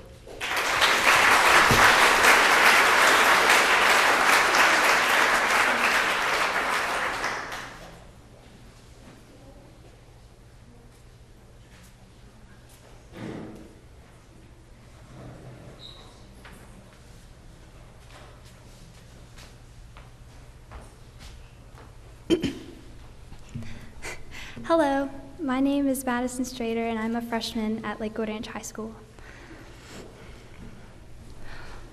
What is a dream? To some, a dream is simply the succession of images passing through the mind while sleeping. To others, a dream is much more. It's a goal. It's something you need to do before you can feel complete or truly happy. Dreams are different for everyone. They can be as big, as far, and as wide as your imagination will take you. A little girl's dream may to become a princess and live in a castle when she grows up. Gandhi's dream was for India to be free and independent from British rule. Dr. Martin Luther King Jr.'s dream was to end racism and segregation in the United States. Like everyone else, I have dreams, big and small. One dream I have will, if accomplished, change the world. This is to abolish bullying everywhere. Most people are familiar with the concept of bullying, but not with the various types this harassment can be done by. Bullying is when someone uses superior strength or influence to intimidate others, either done verbally, socially, physically, or by cyber use. Verbal bullying is defined as a means of using words in a negative way, such as insults, teasing, put-downs, etc., to gain power over someone else's life. Social bullying includes publicly embarrassing a victim, purposely excluding someone out of a group activity or event, and spreading fictitious rumors. Physical bullying is intimidating victims using physical force. Cyberbullying is defined as the use of electronic communication to bully a person, typically by sending messages of an intimidating or threatening nature. Bullying comes in many different shapes and forms, but they all have effects on victims. The saying, "Sticks and stones will break my bones, but words will never hurt me," is completely false. Words do hurt, both emotionally and physically. It has been proven that teen victims of verbal abuse can obtain ineradicable imprints on their brain while it is still growing and developing. Bullying is also known to cause depression, social anxiety, and eating disorders. It can drive victims to self-harm and have suicidal thoughts.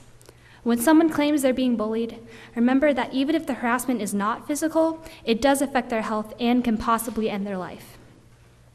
Do not take bullying lightly, as it is something that is killing millions of adolescents around the world. As someone who has been verbally, socially, and cyberbullied, I can tell you that there is hope. It's those like me all around the world that are ending their lives over what some stupid people said because they thought it was funny. It's not funny. By looking at me, you would never even know I'm a victim of bullying or all the things I have been through. If you can't tell by looking at me, you can't tell by looking at anyone else either. You never know what people are going through, and it's cruel to act like you do by belittling them. If you are a victim of bullying, I promise you it does get better. If you need help, you can always go and see a therapist about your problems. There are also local support groups you can join to help you with what you're going through, whether it be depression, eating disorders, or self-harming. Now, how can you make my dream come true? All I ask of you is to help and stand up when you see others being bullied, and don't become the bully yourself. It's found that many victims of bullying end up becoming more like a bully than a victim. Don't let this happen. Always think before you speak, because life is like a game of hangman. By saying the wrong things, you could end someone's life. Thank you.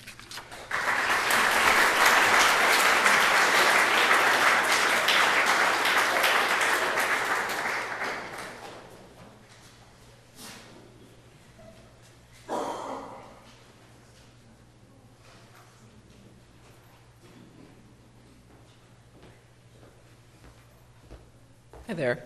My name is Andrew Klein. I'm a senior at Southeast High School.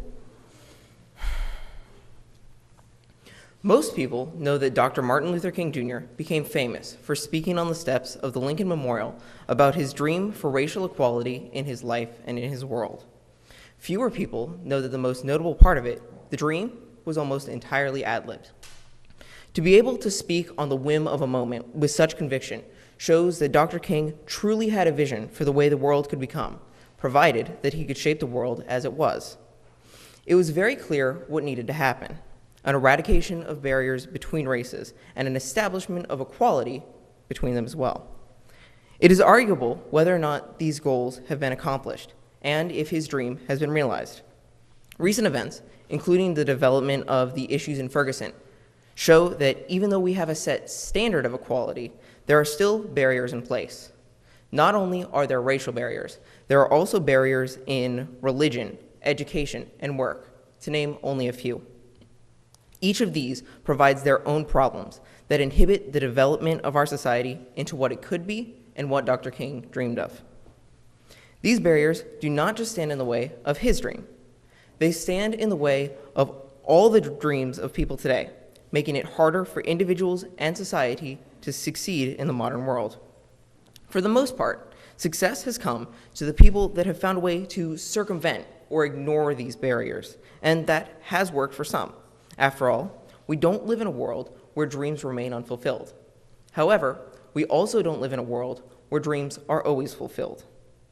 Dr. King's dream deserves to be fulfilled, as it hasn't exactly been done yet. So do most, if not all other dreams of people of the world.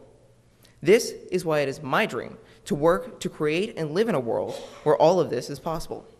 It is my dream to turn the world into a place where no one with good intent will be stopped from doing what they do. The way of accomplishing this can be summed up simply in 2 words: eliminate barriers. We should first focus on ensuring that any obstacles between race, any real or perceived disparities, are completely and thoroughly struck down. Then, working together, we should pledge to make access to basic human needs a worldwide norm for everyone. Following this, we need to work to provide education universally to advancing minds that can further improve our lives. Step by step, we can deconstruct these impediments at an exponential rate as more and more people become able to realize their visions and develop the world. Dr. King had a dream that made a good first step in advancing his world and will make a good first step in advancing ours. By achieving his, we can work to achieve anything. For I, too, have a dream. I dream not of making this world the better. I dream of making it the best. Thank you for your time.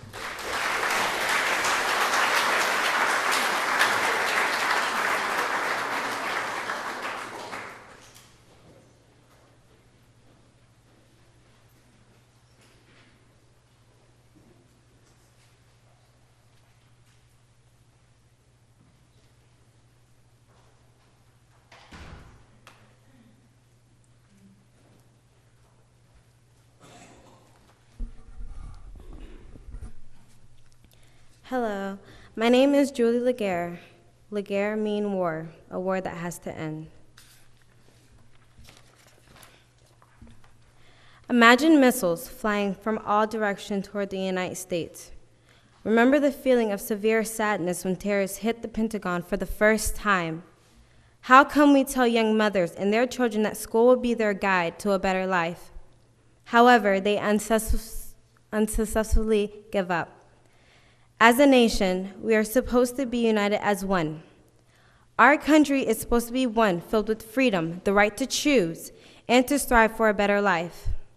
Unfortunately, what we still see today in our society is that our differences are depriving us from living this type of life. Dr. King had a dream for the future. He wanted the world to be a better place. When thinking about where we are now as a nation, I am not sure how far we have really come.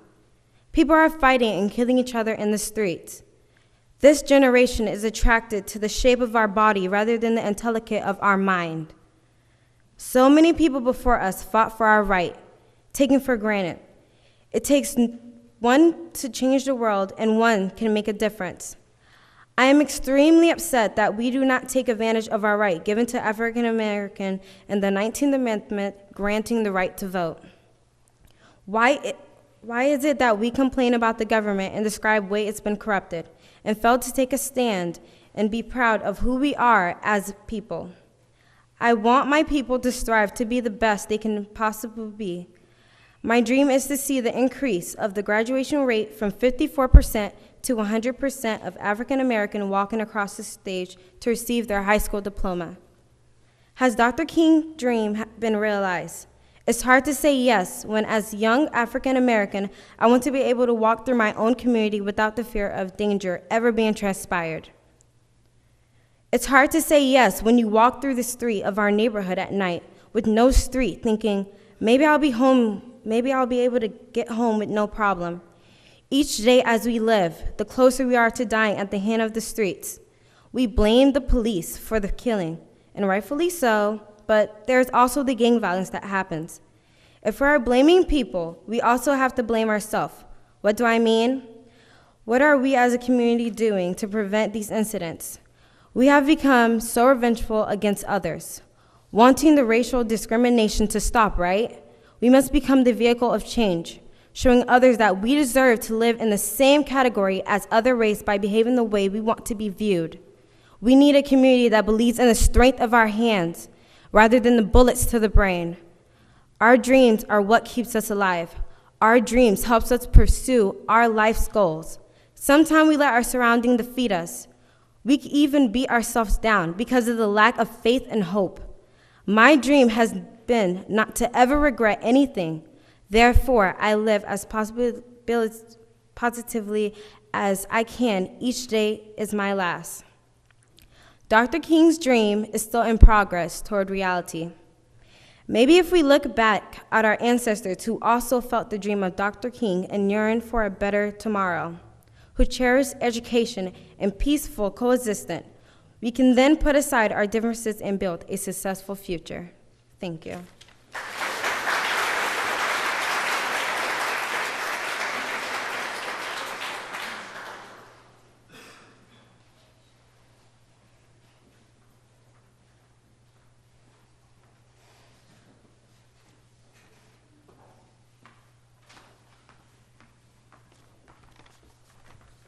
Good evening.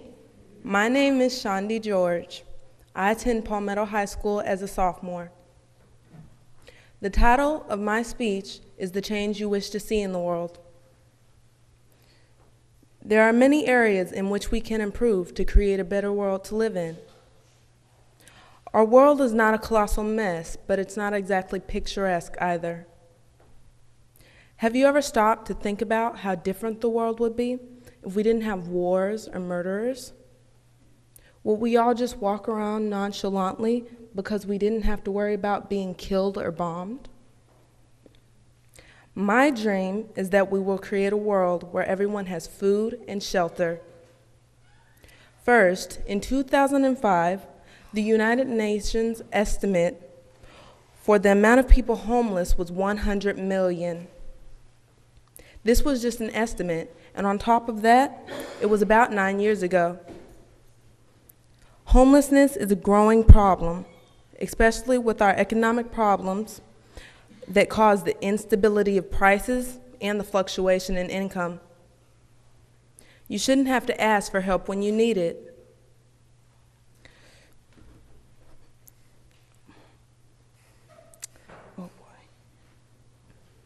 Homeless shelters only house a person for a little while, and then they have to leave because there are so many other people who need help and not enough space to support them. Think about how often you see someone holding a sign asking for money, or you look through the back of the trees and you see sleeping bags and tents. Secondly, I'd like to point out that there are many diminutive things that you can do that don't take a lot of effort, and to many people they may not seem like much. But to the mother sleeping on the side of the road with her child, it means the world too. For example, every month, donate a couple of bucks to a homeless shelter. I've started my journey in helping in ways that I can, and you can too. We could also help by making organizations that house people individually, similar to a building with 100 small rooms. It may not be comfortable, but at least it gives privacy. Our country spends a great deal of money on clothes, commercials, cars, the non-essentials, but it can't fund decent homes for the homeless. In addition to the shelter, there's a lot of people who don't have access to food. Each year, 2.6 million children die as a result of hunger-related causes. Statistics show every 10 seconds a child dies from hunger. By the time you have taken 40 steps, 4 children have died from hunger. Look into your trash can and see how much food you've thrown away. If you know you are unable to consume all of that food, don't cook it all in one serving. Also, in 2012, New York City banned giving food to homeless shelters.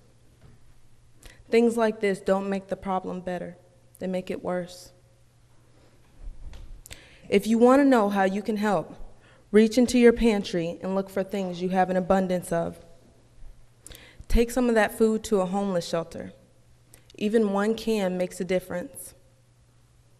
I helped volunteering with my church every 2 months and handing out food and backpacks to people who needed them. I once heard a quote that said, "There is more fruit in a rich man's shampoo than there is in a poor man's pocket," unquote. In conclusion, my dream for a hunger and homeless-free world can be accomplished, and one day I believe it will be. All we need to do is be willing to take steps needed to improve the lives of the people who need our help the most by giving all we can. Just one person can make a difference in 1,000 lives. This is my dream, and I try to make it a reality in every way that I can. Now, close your eyes. Now open your eyes. From this moment on, think about the change that you want to be in the world.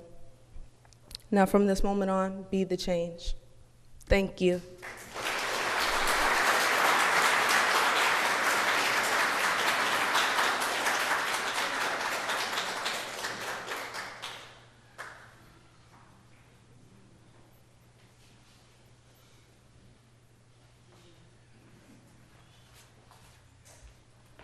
Good evening. My name is Jacqueline Perez. I attend Palmetto High School, and I'm in 10th grade. We've learned to fly the air like birds.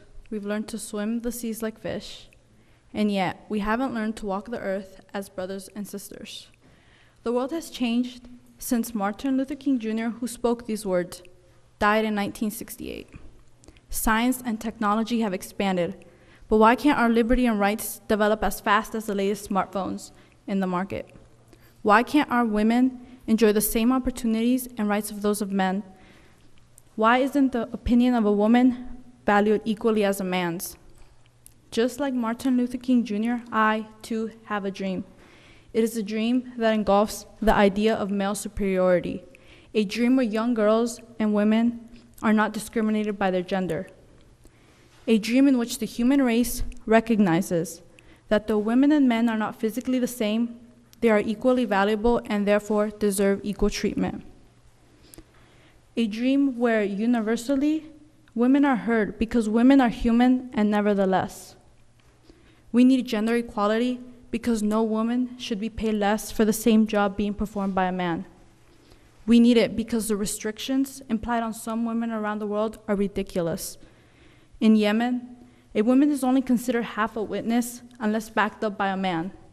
In Saudi Arabia and in other nations, women are still denied the right to vote. In Morocco and Yemen, women rape victims can actually be charged with crimes for leaving the house without a man. In China, male babies are preferred than female babies, which often leads to sex-selective abortions. In Lesotho, women can't own land, and in the Middle East, educational rights are mainly for males. This is not equality. This is an act of injustice. We need gender equality because women cannot be seen as only belonging in the kitchen. Gender equality is needed because our women cannot keep tolerating hit after hit. Also, we need it for the same reason that saying you hit like a girl should be put to an end. My gender is not an insult. We need it for the sole purpose that if I were a boy speaking about this topic, many more of you would listen. My friends, in order for humanity to live within this dream, we must unite to contribute. Each one of you, each one of us can support and vote for our women, for representatives and other elected officials. Just like men, women can and will lead and take part in political participation. In the US, right-wing commentators are claiming that women should have been given the right to vote. What a better time for women to rise like the sun to enlighten our fellow peers and prove them wrong. We must stand up for ourselves and be heard, because we are capable of moving both the smallest pebble and the biggest mountain. We must not let them throw us down, and if they were to bury us, remember that we are seeds and we will sprout through it all. Martin Luther King Jr. came to cash the check of the riches of racial equality. Now it is our turn to cash the check for gender equality. Martin Luther King Jr. said, "Our lives begin to end the day we become silent about the things that matter. Therefore, together we must rise, because alone we might do so little, but when united we can accomplish so much." This dilemma can and will be solved. Gender inequality is a man-made problem and therefore can be solved by man. I have a dream that women will one day will not be looked down upon, and I'm aware that the price of this freedom is high, but it is a price that I am willing to pay. And if there's only one person that agrees with me, then so be it, but I'm willing to bet that there's more. My friends, let's go forth and let's let freedom ring. And let's allow for gender equality to ring as well, because sometimes the best man for the job is a woman. Thank you.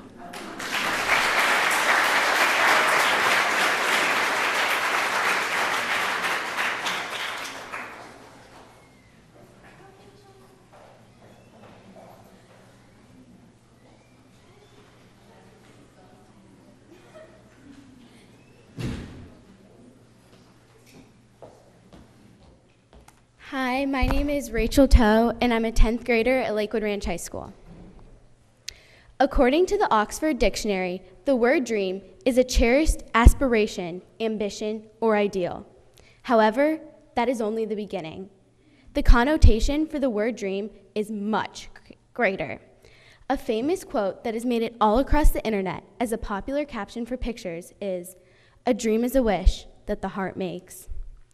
Although this saying is very cliche and overused, it holds a whole realm of truth. A dream is an aspiration that one can achieve if they work hard enough. Martin Luther King Jr. had a dream, and although it seemed impossible, the impossibility of his dream reshaped his life and those of millions of others. His dream changed the world forever. I have a dream that one day the lives of people with special needs can be made more enjoyable, And that can all start off with just a simple smile.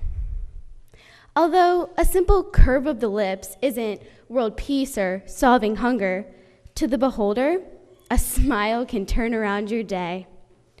People who have special needs are just like everybody else. They smile when they're up, and they frown when they are down. No one chooses to grow up with a special need, but being happy is a basic human right, and that should be no different to those with special needs. Having a special need is tough, but it is not something that should hold you back from being happy.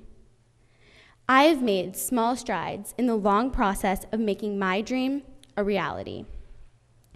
I have worked with a few organizations that work with giving people with special needs an experience that will last them a lifetime. The Night with the Stars prom in my community is a truly magical night that leaves everyone with a contagious smile that will last them forever. As I volunteered, I had the honor and privilege to dance with the guests and watch them as they had the times of their lives. We smiled and laughed, and in those moments, it didn't matter that they had special needs. They're people, just like anybody else. And they were just normal kids, having a great time. But a dream doesn't come true overnight. So a few weekends a year, I share doing what I love with those who don't normally get the opportunity to. I'm a show water skier, and I absolutely love every moment of what I do. It is an understatement that being able to share that with others is amazing. An organization called You Can Ski Too has specially engineered equipment that allows someone to ski on what is called a sit ski.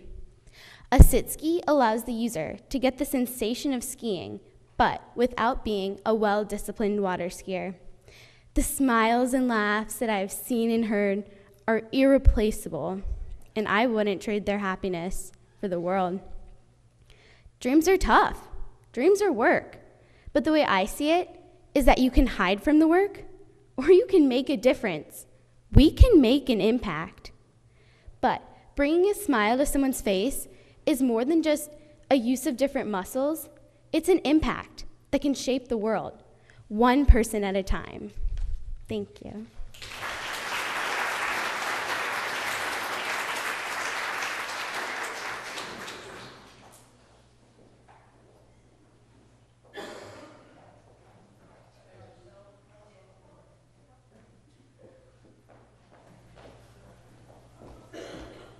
Good evening, everyone. My name's Alyssa Morford, and I attend Lakewood Ranch High School, and I'm a 9th grader.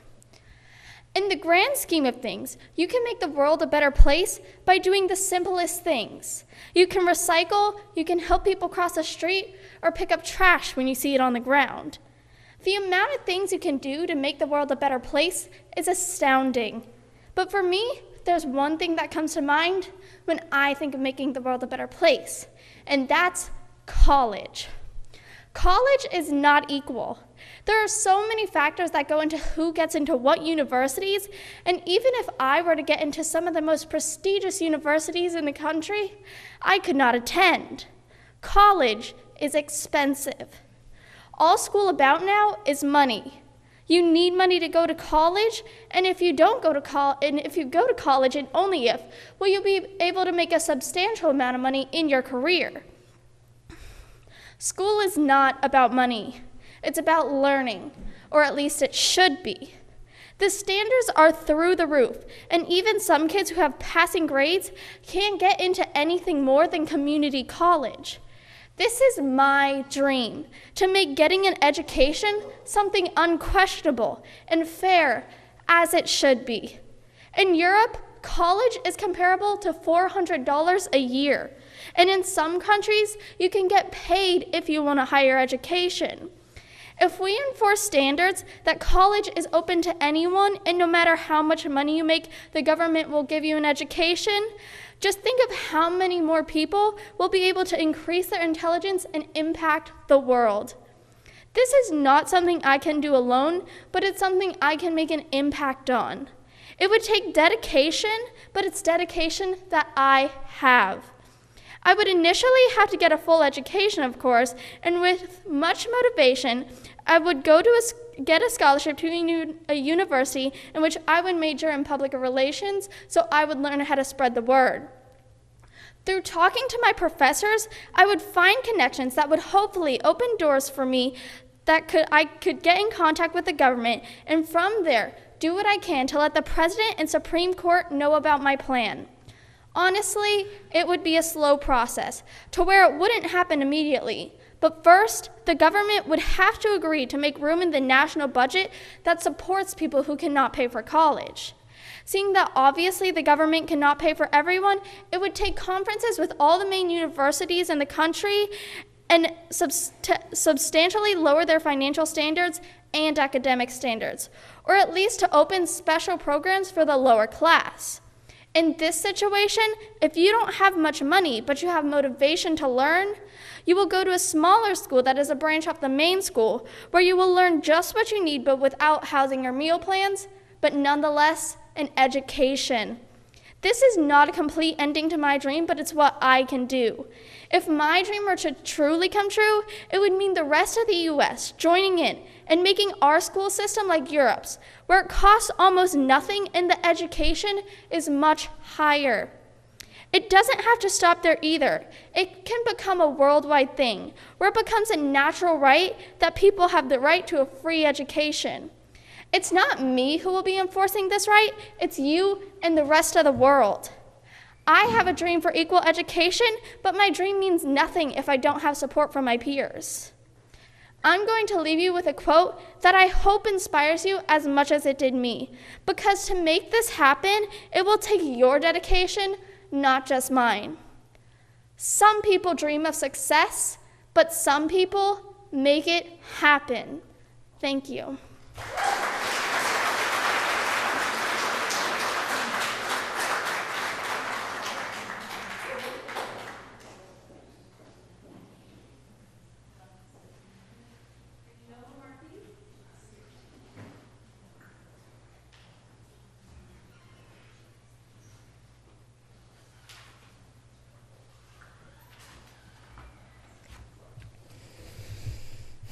Good evening. My name is Noah Marquis, and I am in 9th grade and attending Bayshore High School.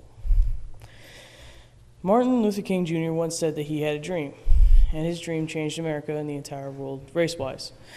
I have a dream that will stop what is happening in the Middle East, and I realize what it will take to make it happen and the consequences of doing it. To start off, my dream to change the Middle East is to put boots on the ground and aircraft in the sky.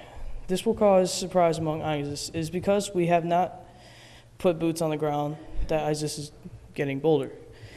I mean, just recently in a beheading video, ISIS members were unmasked and standing in front of obvious landmarks. To me, this is a very bold move. In my opinion, it looks as if they are challenging the U.S. to do something about it because we have not done anything before, and ISIS might be right. This is because we have done nothing except scream and yell at each other. But before any of that happens, I'm going to have to make my dream known. The real way my dream is going to come true is to address this to people at the Martin Luther King banquet. And I realize I'm not the first to say this, but I'm one of the only young adults to suggest this. Never mind being one of the only young adults at my age that actually care. I just hope that everyone who hears my speech will agree with me and help me to do something about it. If they do, I hope we can get the President of the United States of America to get troops back over in the Middle East. In the end, though, these actions will have consequences. These consequences will cause problems, and they will solve others. My dream may stop ISIS, may stop beheadings, and may save hundreds of innocent lives, but many soldiers will die. I know I'm asking a lot from our soldiers to do this, but I'm sure some of them will agree with what I've said.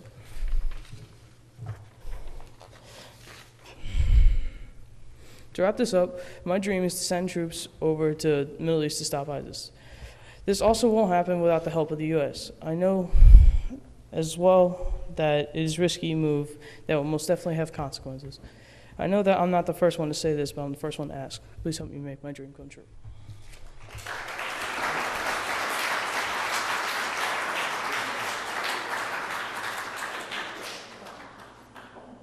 Let's give our contestants another hand.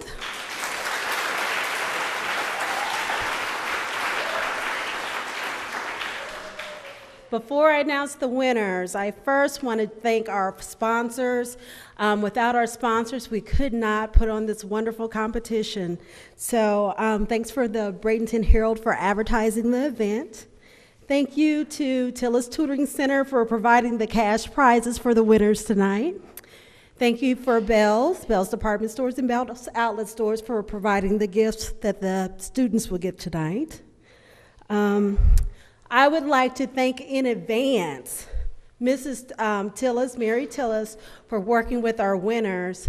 We're so fortunate to have someone that over the next week will kind of work with the kids and fine-tune the grand prize winners for the competition of this competition for the banquet competition next week. So for the banquet presentation next week. So thank you to Mrs. Tillis for dedicating her life to serving these youth.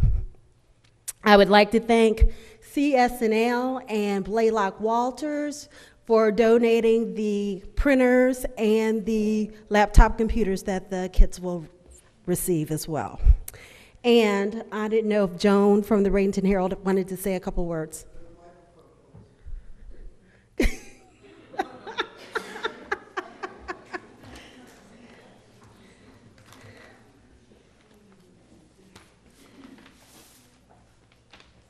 Charles knows my worst fears, and it's doing what you all just did all night long. I wanted to congratulate all of you. You're all winners. I think that this year might have been the toughest to figure out who was best. You were all just inspiring, and I also want to thank all the folks who came to support your kids. So, grand evening. Thank you.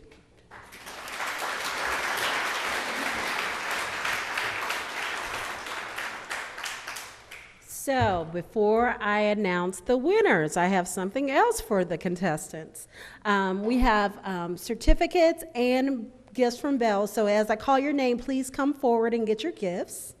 And I apologize in advance if I mispronounce your name. Emma Bramley.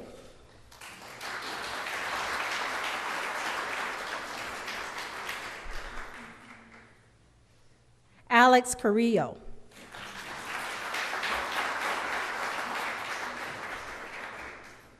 Alex? Okay. Carson Carpenter.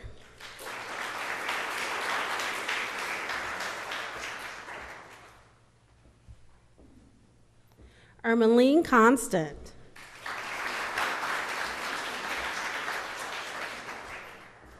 Melissa Fortner.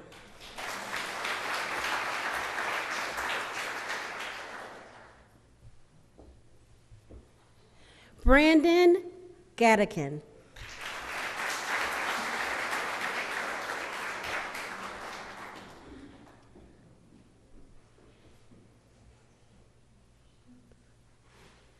Lauren Hauck.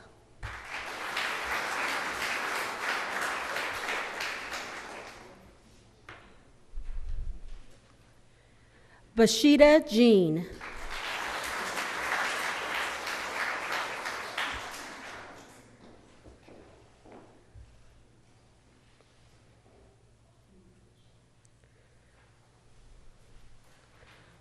Logan Kincannon.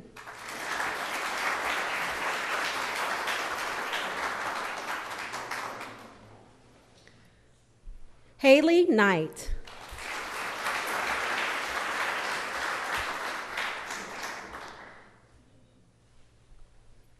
Marilyn Lopez.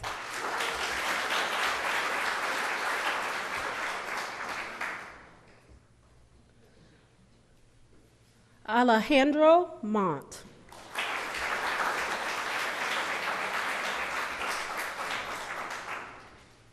James Muratore.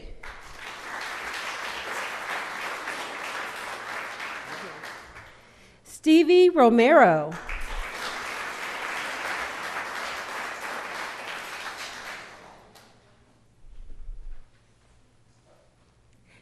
Jaden Thomas.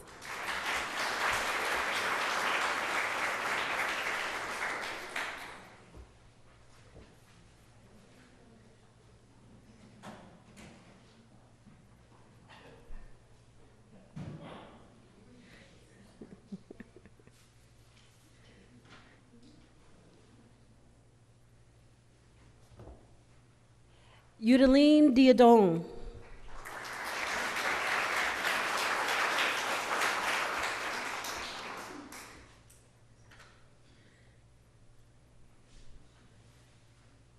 Shondi George.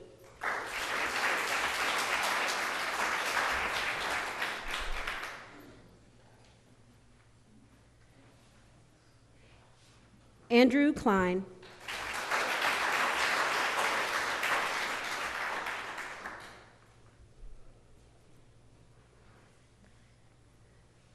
Julie Laguerre.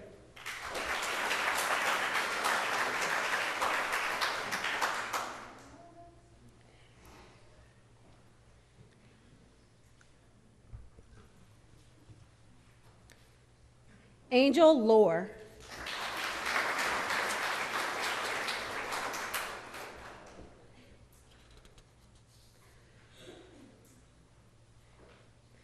Noah Marquis.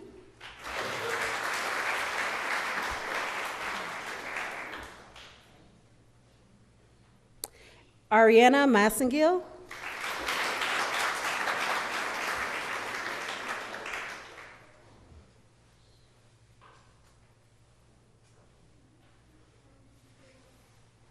Hannah Mann Holland.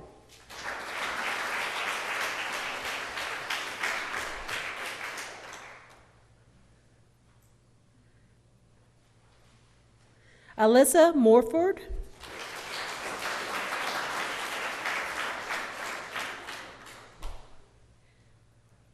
Jacqueline Perez.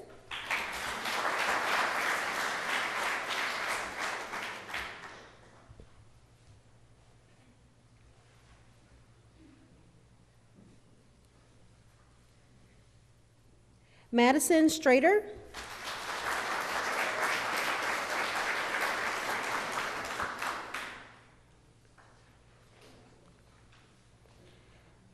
Rachel Toe.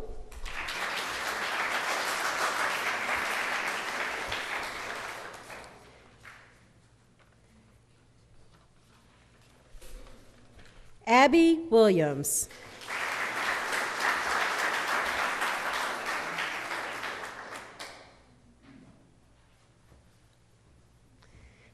All righty, now on to our winners. I will start with the middle school category. As Joan said, this was a very, very tough decision. So we ended up with two third place finalists. These finalists will both receive a cash prize of $75. They are Stevie Romero and Alejandro Mont. Come on down, come on down.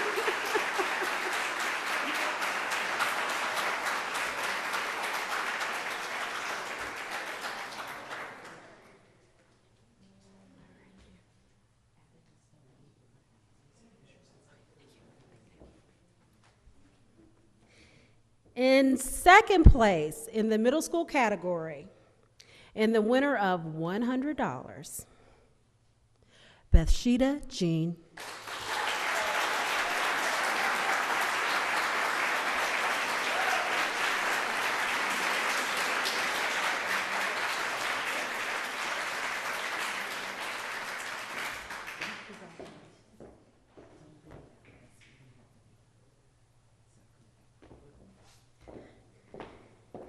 And in first place in the middle school category, the winner of $150, a brand new laptop computer and printer, Marilyn Lopez.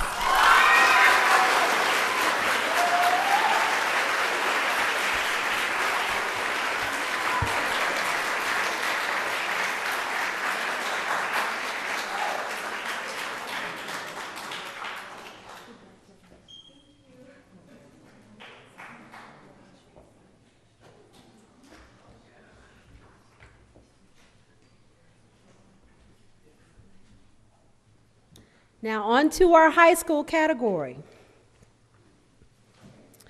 We have an honorable mention this year, and that honorable mention will receive a cash prize of $50, and that honorable mention is Hannah Munholland.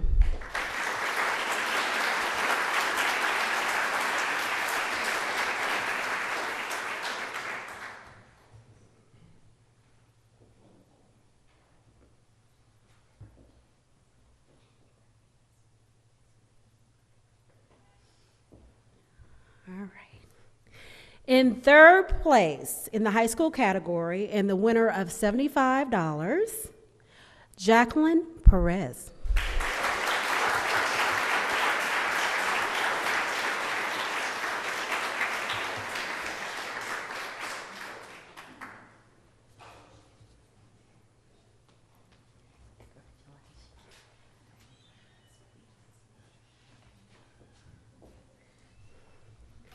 In second place in the high school category, the winner of $100, Abby Williams.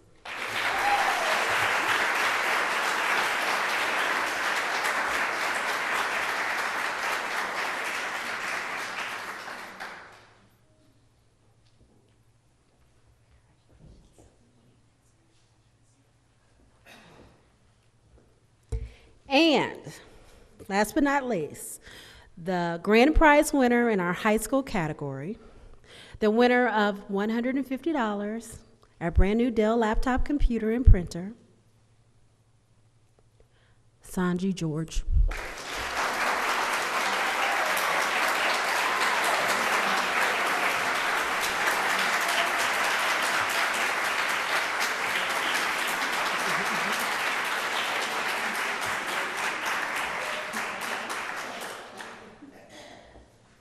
And that concludes our evening. Thank you so much for coming.